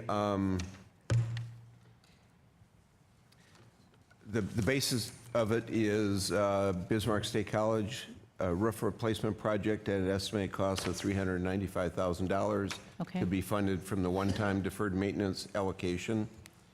The NDSU is would like to re-roof their administration building, and during our conference call, we figured out this is the second time in like 100 years, so we felt that that was certainly needed and warranted. Please don't let it happen again.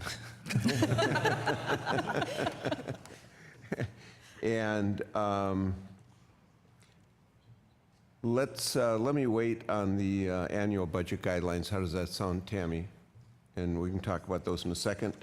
Number 12 is the Churchill Hall building renovation project, and an estimated cost of $11 million to be funded from auxiliary local funds, and NDSU to proceed with Residence Dining Center expansion project at a cost of $2.9 million funded with auxiliary local funds, and UND proceed with the UND Aerospace Airport apron repair and partial replacement project at the airport, estimated cost of $6 million. Is there any questions about any of those issues? Dr. Murphy? Thank you, Madam Chair. On the item number 14, the apron repair and partial replacement, is that the total project, or has that been pared down from the original? That's a good question. I really don't know. Maybe Tammy can explain that. I do remember. Because as I recall, it was a lot bigger number than that. I do remember being out there and Dr. Kelly talking about it, but I Right. don't remember the dollar amount. Mr. Chair, or Madam Chair, sorry, members of the committee, the airport apron project was appropriated by the legislature last session. It's really, this is a phase one of what they're expecting to be 3 phases to fix the whole apron. So this is the beginning stage of that. They'll be doing master planning for the whole area and some of the beginning testing and those type of things, and getting started on the project. So it's phase one of a multiple phase project. Because as I recall, there was the issue with this that moved it to the forefront was the fact that potential for damage of aircraft as well as students and faculty and staff that were working at the airport. So I just want to make sure that we're actually going to be starting to get things moving out there, rather than perhaps take a liability issue with either in people or with equipment. Thank you. Any other questions? Mr. Hacker? Madam Chair, Linda, can you confirm that we're not exceeding any statutory authority on any of these building projects? We are not exceeding statutory authority. Thank you. Any other questions? Okay, then we will look for items under the Budget Finance Facilities Consent. Should we do these first? You want to do them all together? All righty. Any questions, issues about that? So should we move to accept that and then talk about budget guidelines in a minute, or do you want to talk about those before and do it all at once? What's your Go recommendation? ahead, Tammy. Madam Chair, members of the committee, what you're seeing here is the guidelines that we're proposing for the institutions to prepare their fiscal year 17 annual budgets. It should look similar. They're the same pieces that the board has seen pretty much every biennium. I can walk through the components of the motion that we're proposing be considered by the board. The first item is that the guidelines include a direction that the campus-wide average salary increases may not exceed a maximum of 3% for the fiscal year. And that allows for variation amongst the campuses. It also allows for them to comply with their budget allotment guidelines, because each institution has a different plan on how they're going to meet their budget. Some will have a lower average, none will have a higher average than 3%, but it allows for some variation there so they can deal with their own institutional issues. There is some various carryover report and other statutory reporting requirements that we need to include in the budget guidelines. One of the bigger components is the maximum tuition rate increases. What what has been included here and discussed at Budget Finance is the same maximum increases that were approved by the board for fiscal year 16, so for last year, or for this current academic year. You'll notice most of them, the cap is 2%, so that would be the most their rates could go up. That is the statutory limit. We're limited by the legislature this time that that's the most rates could increase per year. And several of the institutions are at that cap. Several of them actually would project a need greater than that, but they're being capped at 2.5% by statute. Three of the institutions would have a maximum tuition rate increase of slightly less than 2.5%. That would be BSC, Lake Region, and NDSU.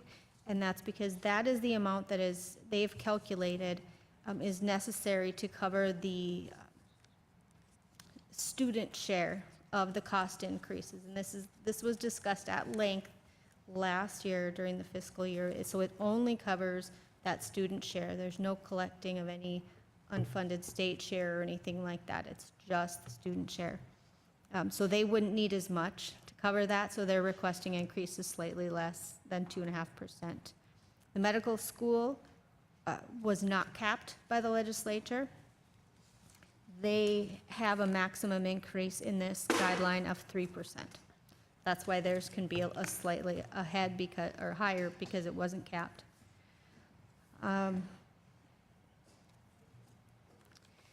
The other rate increase the next rate increases deals with the tuition rate increases for the high school students enrolled in college coursework, previously known as dual credit courses. At all the institutions, there's a subsidized rate charged for schools where for students taking courses at schools where the school is subsidized part of the cost, and then there is an unsubsidized rate that's charged. We are requesting that those rates go up by 2% for the subsidized rate and 2% for the unsubsidized rate. That would apply to all institutions that have those courses. The exception would be Williston. They are the only institution currently charging less than the cap established in policy. So we are requesting an increase of 2.5% that will still leave them below the current cap of that rate for subsidized rates. But the most it can increase is 2.5% because of the statutory limitation. Next, there's the Connect ND fee, which is still projected at $66 a semester. That's unchanged from the current level. There is the North Dakota Student Association has requested an increase of 1 cent per credit, capped at 12 credits per semester. So it's an increase of 24 cents for each student over a 2-semester period. We're recommending approval of that. There's a new program fee of $1,000 per year that we have included for Lake Region State College that is for their precision agriculture program. Previous to now, they've been renting a building. They've established this new program in a building where there was another tenant and they were paying a much lower rental fee. The students are very happy with the program. It's doing very, very well. However, this other group pulled out, so now their rent is going up. They've talked to the students. The students are in agreement. They don't want to lose the space because it's perfect for what they're doing, and they've agreed to this program fee that will all be directed to paying the rent for that building. May I just ask, is that a new owner of that building, or is that the same owner? I think it's the same owner. There was another tenant in there, and they're not involved anymore, and so and there was a grant involved too that was subsidizing part of the cost. So, thank you. Next, there is an elimination of a teacher education program fee at UND of $200 per year. So the program fee is being eliminated because it was charged to students that were declared in teacher education every semester. And then it was used at the end of their program to cover student teaching costs. So some students would be paying more than others, depending on when they declared, and so it was inequitable. So what they're doing now is just charging a one-time fee to those students at the beginning of that year where they're student teaching, and it's more equitable to everybody. And again, the students have reviewed it and understand the need for the changes and agree with them as well.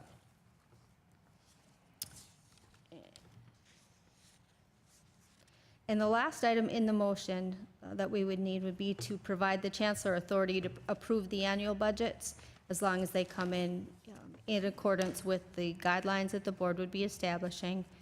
And to further state that if any of the guidelines, or any of the proposed budgets require line item transfers between operations and capital, those would have to come back to the board.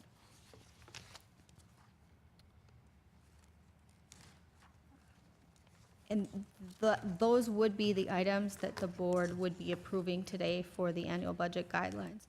In the materials, you'll also find several attachments that are included just for informational purposes that deal with rates that are approved by the presidents at the campuses, dealing with room and board and some mandatory fees.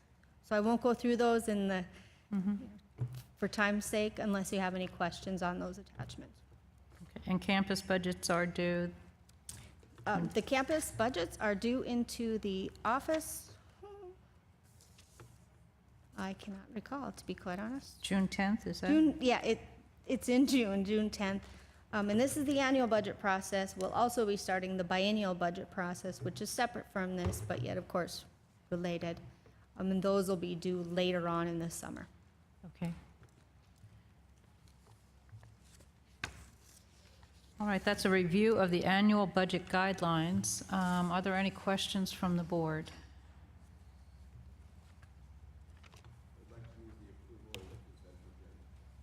Items 9 through 14. Items 9 through 14, consent. Second. Thank you. Christie? Oh, Madam Chair. excuse me, just a second. And I don't know if this is a point of order thing, or when do we discuss student fees? Is this it? Is this our vote right now, and we're going to start to discuss and approve of adjusted student fee schedules? That's my first question. I do have a follow-up. Yes, the items I just talked about are the items that require board approval. So that's the tuition rate and the other fees that were mentioned when I was describing it. If you look to the back, you'll see the mandatory fees that are approved by board policy. Those are approved at the president's level, and along with room and board rates. Those are approved by the president. But this is the discussion of those items that require board approval. Thanks, Madam Chair. I just want to bring, and this isn't going to affect my vote, but I've been beginning to hear, in fact, it was a very pointed message over a meeting that some students had requested with me regarding fees that they pay when they in fact are not located on the campus that's using and deploying those fees, but they're mandated to pay those fees even though they're located in another town or another location. And so they're upset because they're not receiving the benefit of those fees, whatever it might be. And so they're paying a fee that they get no benefit from because they're not physically located on that campus. And I think this is a big topic that deserves some thought. It's not equitable to pay a fee that you get no benefit from that fee, but you're mandated to pay that fee. You have no choice. But, I think one thing that happens is there's a number of students on campuses that don't necessarily utilize the facilities that they're paying fees for either. And so we open that door, and I respect the topic, I respect you bringing it up. We open that door, where do we stop? And it's something to keep in mind, and obviously, I just a devil's advocate point on it. I would think there would be some projects that would not get accomplished unless we have fees for some facilities. For example, the wellness facility in Valley City would be one. The one in Williston would be another one. And I don't know how you would segregate out the people that don't live there versus the people that do. And it is open to everyone that's at the university. Not arguing against the fees for students that have access to those services, whether it's using a wellness center, whether it's using whatever facility. These are not fees but there are fees in place that for a wellness facility, but if I'm a student online or remote and I don't live in Williston and say I was doing online classes, but I still pay that fee. I don't know if that's the case in that instance, but I do know this other instance where this satellite campus is a long ways away from where these fees are being deployed and the student doesn't have access to the same. And Dr. Melliker, has that been addressed in committee? Okay. Madam Chair? Yes. Could I Yes, please just share. insert something too? There is the tuition and fees, tuition and waivers task force that the chancellor has established, and that fee is part of that discussion. And it's part of the whole tuition structure. And so it's something that can be discussed also. I mean, we can discuss it, of course, at Budget Finance, but it can also be a part of that task force as well. Madam Chair. Yes, Dr. I think as we move forward and as we experience growth in online programs, I think it's important I think Nick's bringing up a very good point, but I also agree with Greg that it's important to really have a good discussion on this, but also to study what is the impact, okay? Because ultimately, as we spread some fees out amongst online students, if those fees aren't there, then we're going to have to make the adjustment somewhere else, okay? Because a lot of our campuses where this type of change would perhaps have a bigger financial impact than we might imagine, and on top of that, it's a financial impact on an already tight budget situation. So I think it's worth a discussion, but it's also worth a discussion of what fees should online students maybe be paying or not be paying, and as perhaps the fee and tuition task force will be taking a look at that and giving us a little bit more guidance in that area, because I agree it's an important issue. I agree with actually both of my colleagues here that for the same reason. It's important, but I think we need to get it out in the open, and so I think it's good that the committee comes back and gives us some guidance. Thank you. And I'll just ask for some clarity on the tuition maximum rate increase. These are set limits by legislature. The 2.5%. 2.5%. Is the legislative maximum that's allowed. These rates would be the if approved by the board today, this would be the maximum rates that for these institutions that they could increase their tuition by for this coming fiscal year. But we don't have those recommendations from the campuses yet, what they actually. From our discussions, most of them would be at this level that you're seeing here, but there's a chance that one or two may be slightly less. Might be less. Than that. And that was my question. Are They any can't under go the- above. They cannot go above. The highest increase can be 2.5%. Okay. By statute, except for the medical school that isn't capped. Okay. Thank you. Yep. Any additional discussion on this budget? Okay. We have a motion and a second on the floor. Christy? Mr. Hacker? Yes. Mr. Ness? Yes. Dr. Melliker? Yes. Mr. Steeman? Yes. Mr. Johnson? Yes. Board Chair Nesset? Yes. Okay, thank you. And Tammy, thank you. And Dr. Melliker, thank you for your work. And we'll thank Mr. Morton for his work on committee. Next item will be the Academic and Student Affairs Committee consent agenda, which is Carrie Reichert. We'll ask Mike Ness to guide us through this portion of the agenda. We had a discussion concerning that item, and we approved to go ahead with it. Actually, Dr. Murphy has more information, so I'll defer to him. Yes, thank you.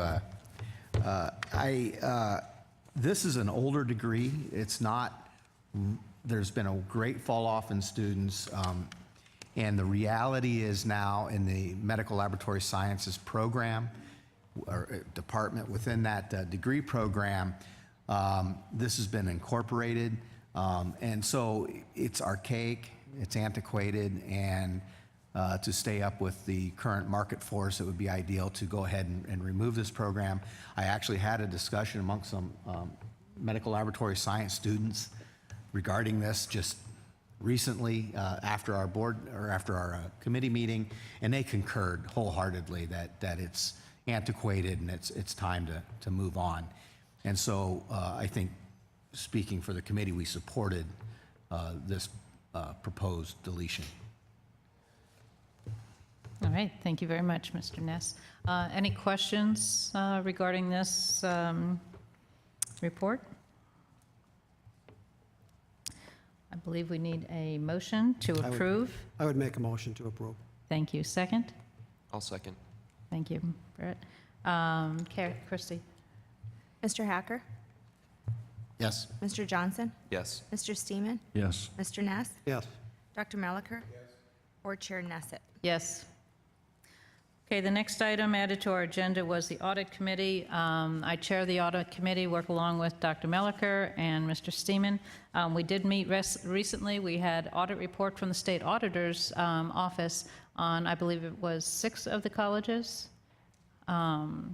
A very good report, very thorough. We went into executive session to discuss this. I would like to point out, and I have spoken with our legal counsel on this, I'd just like to share with the board the importance of this audit work that's being done. And what we did find in this audit report is most of the colleges are, and there's still others to still report and complete, but most of the colleges are doing a wonderful job keeping up their audit and their financial situation. But we do have one exception with Williston State College. Had, from the prior audit 2 years ago, there are still items that have not been met that were recommendations by audit. And this was very concerning to us as a committee. So we are dealing with and talking about methods to deal with this situation, but that would be board-wide policy. And with that, I'd like to call on Mr. Steeman to perhaps share some of the ideas that came out of committee. And thank you, Chair Nesset. And it really came down to accountability. And if we now have an internal audit director in place in Laura Ann Schratt, I believe, who, along with a number of software capabilities and working in concert with our new director of internal compliance, they have the ability to request and, ask for certain data from institutions. And I also know that our institutions are working on providing their own internal audit function, whether it's community colleges together or the four-year universities, whatever it might be. And I just think it's important that, what we've challenged Laura to do and that we have to back her up as a committee is that if there are requests put in place and those requests aren't met, we need to have some sort of recourse. Ideally, any penalty would never be used. You'd like to think just the existence of one in place would hopefully say, hey, listen, this is a serious matter. And I apologize for my, I'm used to having things dumbed down for me, and so I have a tendency to do it for other people. But when we look at our external audit function, I've always equated our external audit function to the IRS. And I equate our internal audit function to our local accountant who's trying to protect us from the IRS. For the most part, as Chair Nesset mentioned, very good reports from the State Auditor's Office who's performing the external audit. We simply want to protect the entire university system, all 11 institutions included, from having to deal with anything when it comes to the external audit. function. And that's the only reason if Laura is requesting something on behalf of the committee, whatever it might be, we want to make sure that there's an air of understanding that we're not doing this for our health. We're doing this to try to stay up and stay on top of things. And as you said, for the most part, so far, so good. So I hope that makes some sense. Do you want me to allude to anything else? No, I think that's the basic premise of what we discussed in committee. I think one other thing that you and Dr. Melliker did bring up, there was a timeline for this. Yeah. If you want to expound on that. Did we have a 6-month, I believe, 6-month timeline when we're going to revisit the issue at Williston? Yeah, and I think we also asked legal to say, can we have any recourse put in place? And I don't know what it is. I guess the only thing that, if it's financial or whatever it is, it's the last thing we want to do is utilize it, but we just want to have something in place that says we are serious when we're making these requests, and there's a reason that a timeline's put in place. There was and I can't remember the person's name, that was on the phone from Williston, that was talking, do you remember Our her? CFO, Lori Furseth. Right. And she had talked about some of the efforts that they have been making and the progress that they have been moving forward with. But through all kinds of different issues, they've had a fairly long management letter that needs to be addressed. And according to her, they are starting to tick off some of those issues. And so we look forward to a cleaner audit next time at Williston. And I think if that doesn't happen, we need to take a look, as Greg said, to possibly share those services or some sort of penalty or some sort of way of making sure that those things do happen, because they certainly do reflect on the financial rating of the university, and we don't want that to happen. It really does, and we don't want to come back to another audit report 2 years from now and see the same issues revisited again, because obviously they are still on the table from the prior audit, and now they've been revisited at this audit, and that was unacceptable too. Yeah, we had some items from 2010. Yes, we did. So she is moving forward with those and getting that cleaned up. And she did tell us that shortly she should have more things ticked off on her list. So.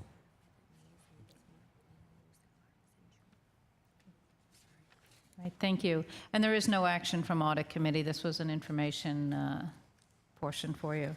Moving on the agenda, we have assessment of this meeting and potential future agenda items.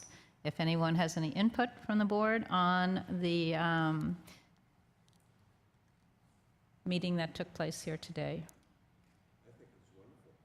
Thank you, Kevin. I will commend the board. I think this was an excellent meeting as well. I think this is such a very professional group. I really enjoy working with you.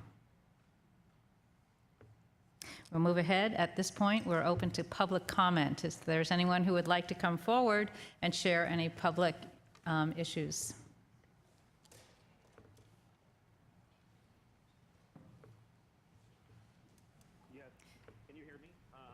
Thank you, and if you could identify yourselves as you settle, I'd appreciate that. Madam Chair, members of the board, and others. For the record, my name is Jenna Tullis. I am the president of UND's American Music Therapy Association for Students. My name is Malia Hefner, and I am the public relations representative for the American Music Therapy Association for Students.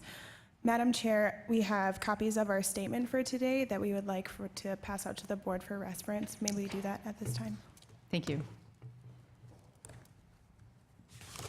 And may the record show that you have invited your department members Yes. with those you are here? Our And- fellow music students. And Pardon me? Our fellow music students and other supporters. Thank you very much. We appreciate you being here.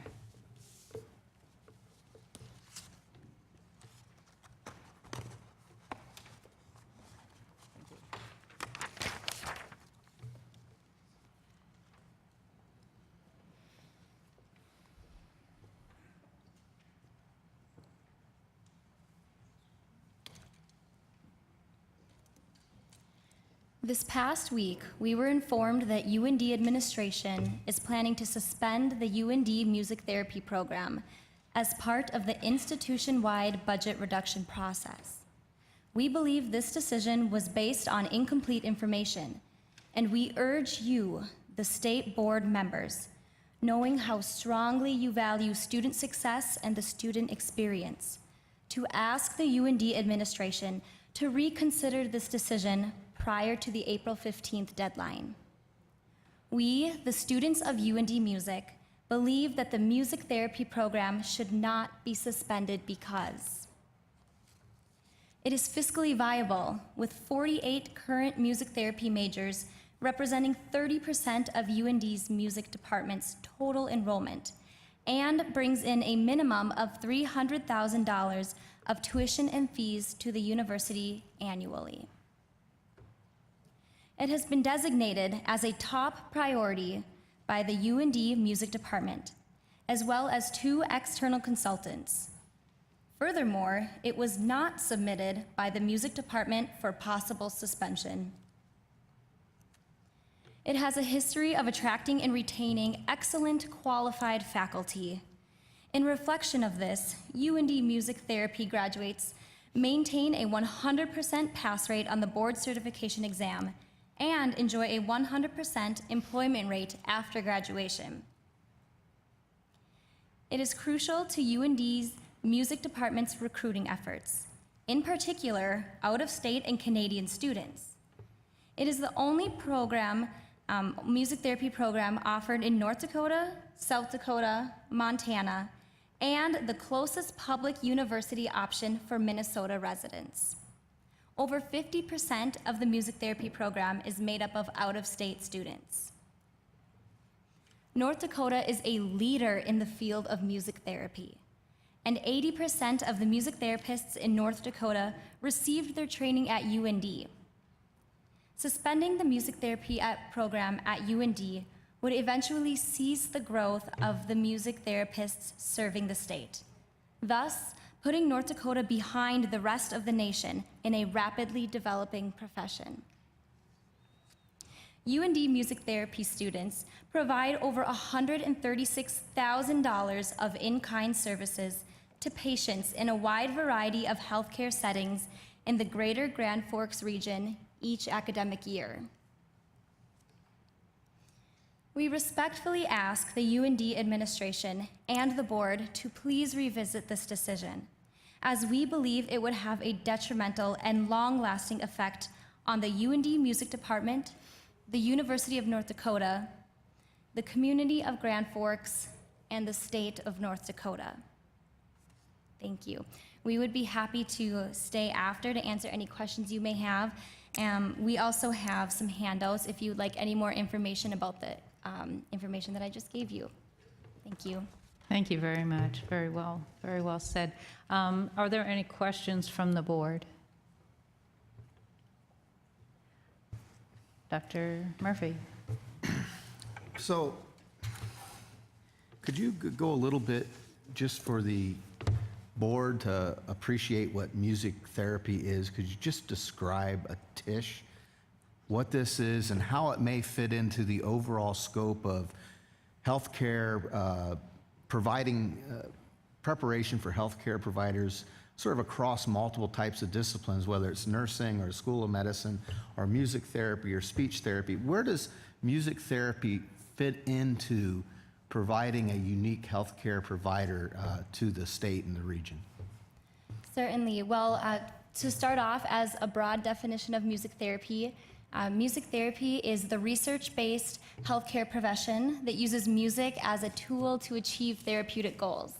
So for example, in Grand Forks, some of our music therapy practicum students go out and work with patients with Alzheimer's, autism, and even in the pediatric units, just to name a few. As for fitting into the overall healthcare, healthcare nowadays is definitely moving towards an interdisciplinary approach, and music therapy has been shown to be very effective to be a part of an interdisciplinary team, especially in a medical setting.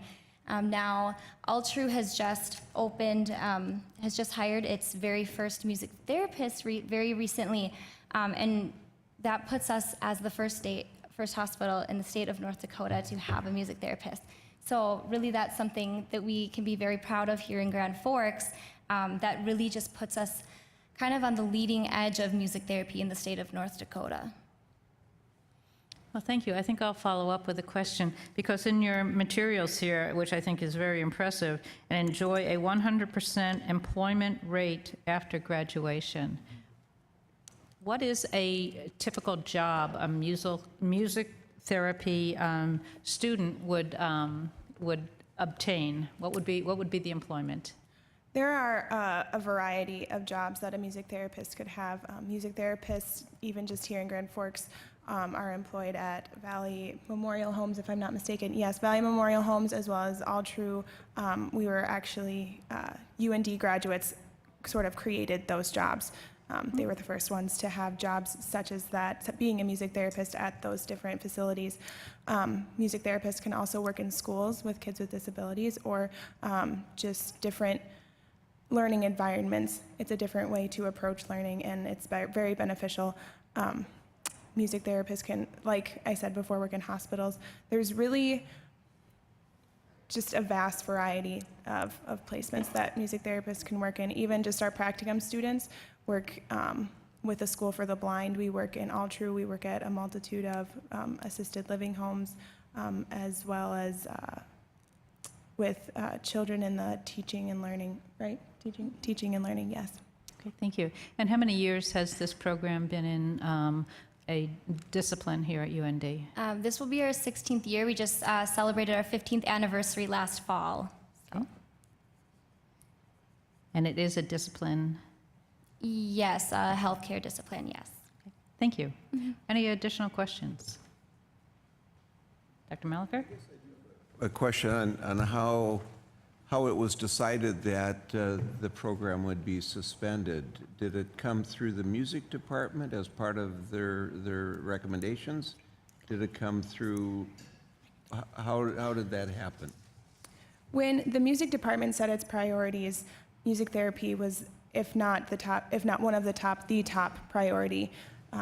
The department brought in two separate consultants which both said that the music therapy department is the jewel of music therapy program, is the jewel of the department. It is a top priority for us, and we got word last week from administration that they're planning on cutting it. This is not coming from the department, and we'd like to be very clear about that. Okay, thank you. Are there any additional questions? Any other input? Dr. Murphy? And so, I know the students won't be able to answer this, but as we move to a new budget reallocation model, would that change the maybe some of the rationale behind the decision? My understanding is and I don't know how other faculty in the Department of Music cross over into the music therapy area, but my understanding is there's some issues with faculty that are planning on leaving, and we're in a freeze on hiring and so forth. So perhaps somebody could shed some light on that. That's the one question I have with regards to this program is if we move to Mira, I think Mira, I hear it both ways, how will that change this potential? And alternatively, if it's a gem and a fair number of students are there, my understanding about 30% of the music department are music therapy students. Yeah, it would seem like a relatively large number. So, and I'm not sure it's for the board to get into this level at the institutional level, but it's been brought before us. So those are the questions I would have, and perhaps, administration could address that directly to the students or to the board, however you would choose, Madam Chair. But that's sort of my question. Thank you. Okay, thank you. And you're right, that is something that we would visit. You are Jenna, is that correct? Yes, correct. Okay, and you are Mila? Malia. Malia. Malia, thank you very much to both of you. Are there any other comments on this? I would say the request, as I see it here, is to ask the administration and the board to reconsider. And we will ask the administration to reconsider. Thank you very much. Thank you for your time. That is, yes. I just wanted to, I'm sorry I was gone, we were finishing the final paperwork, but I just want to compliment you and your group as the most thoughtful protesters, and just your poise, your professionalism. I mean, really, when you look at campuses around the country, there's really an incredible contrast. So the way you've conducted yourselves, despite whatever may come out, was really, I just want to compliment you on that. So. Thank you very much. Yes, the fact that we were serenaded, is that, I thought that was very nice, and I will thank President Schaefer for accommodating the group. That was a stand-up item on your part, President. Thank you. Thank you very much, and thank you very much to the students who have attended and supported. Thank you for your time. You're welcome. All right. Is there any additional public comment?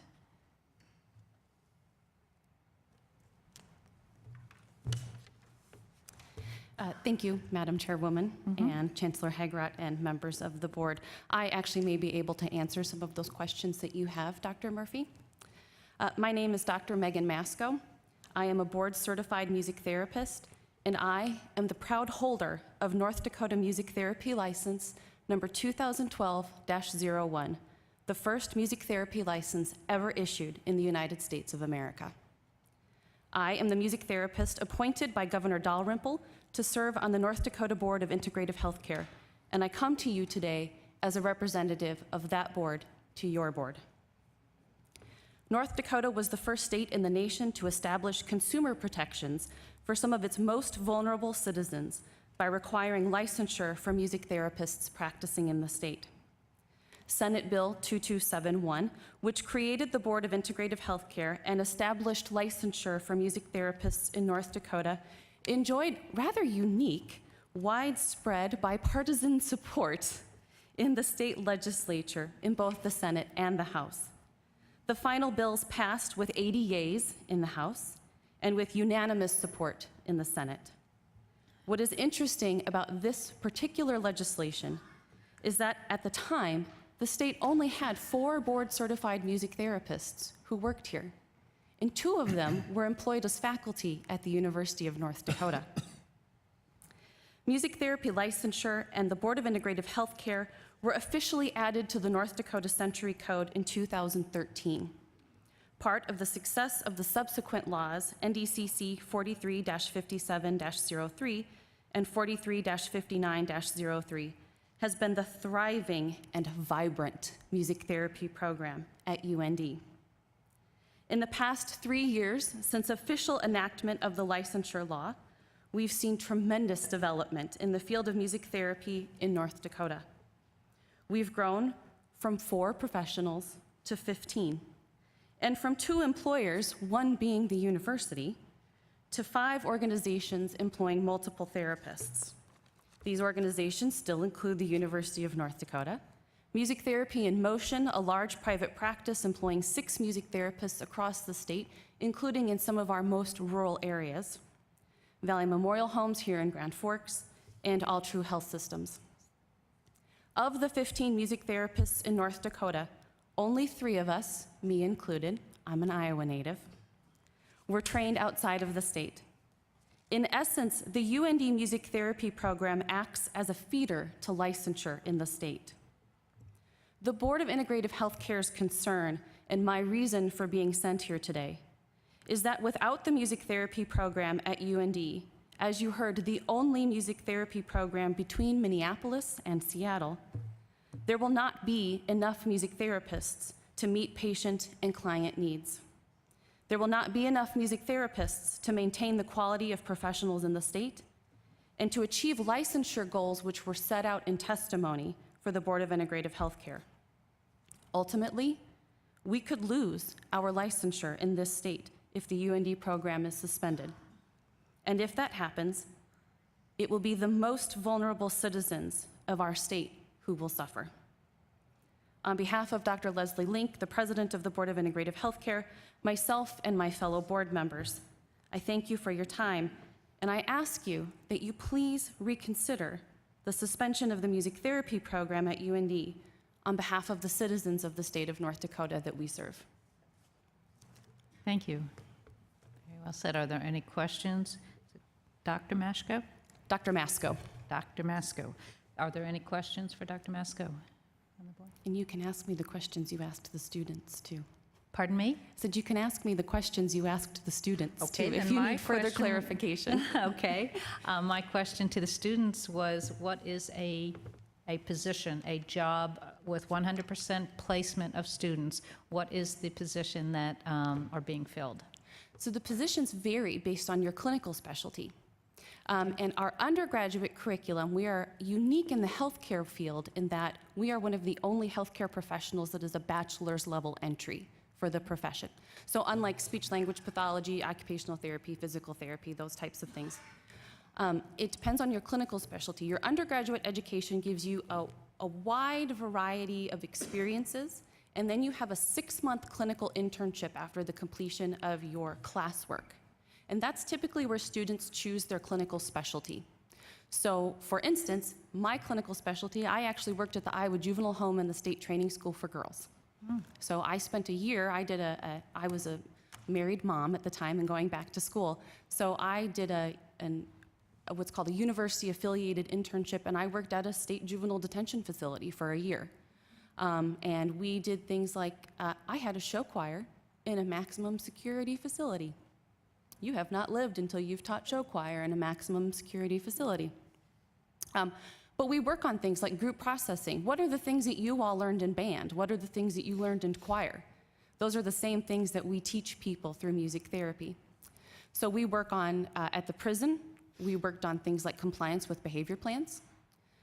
We work on teaching people how to function within a group, right? These are, my clients were people who had no understanding of how to function in a healthy unit. Many of them were children who had grown up in the gang system. My clinical specialties at the moment are oncology and end-of-life care. So I work with patients who are actively going through cancer treatment, and I am a cancer researcher. We work on things like pain management. Chemotherapy and radiation are extremely draining, and they are painful. And so we work on pain management. And even though radiation is exhausting, you can't sleep.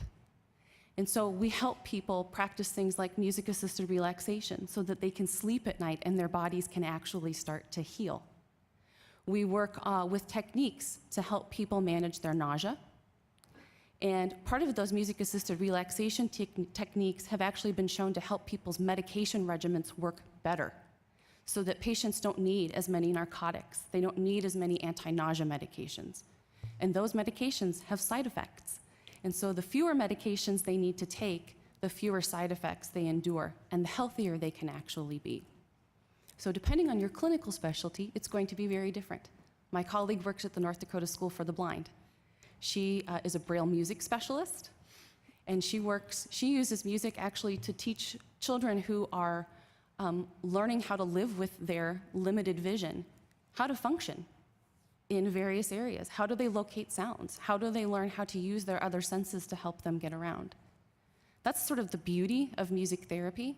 I joke with my students, I was an opera singer, and then I was a music teacher. And I love music teachers, it wasn't for me. And being an opera singer was boring, I'll be honest with you. I love being a music therapist because I'm never bored. Every day is a new adventure. And the skills that my students learn, the skills that I learned as a music therapy student, I can move from clinical population to clinical population. Those same skills apply. It's why we're a competency-based program. Thank you very much. Appreciate it. Are there any additional questions? So, Masco? Madam Chair, Yes. so you mentioned your undergraduate program. Do you have a graduate program as well? No, we do not. We submitted a proposal for a graduate program to the Dean of the College of Arts and Sciences in 2014, and it was declined. Can you speak to what the reason was for the I do not know what the declining it? reason for that was. Thank you. Thank you. Any additional questions? With that, I would thank you very much, Dr. Masco, for your time, your input, and our words would be that we would ask the administration to take this under advisement. Thank you. You're welcome. Is there any additional public comment? Seeing none. Move ahead on the agenda to our future board meeting. Our next meeting is April 28th, 2016. It may be a long-distance meeting. That has not been decided yet, but we will take that as a consideration. After that, May 23rd and 24th, our agenda should show that that takes place in Bismarck. And then we have the June retreat, which will be held at the Lewis and Clark Center in Washburn. With that, are there any additional questions from the board on the upcoming meeting schedule? Hearing none, I would ask for a motion to adjourn. So moved. Thank you. Second? Second. Thank you.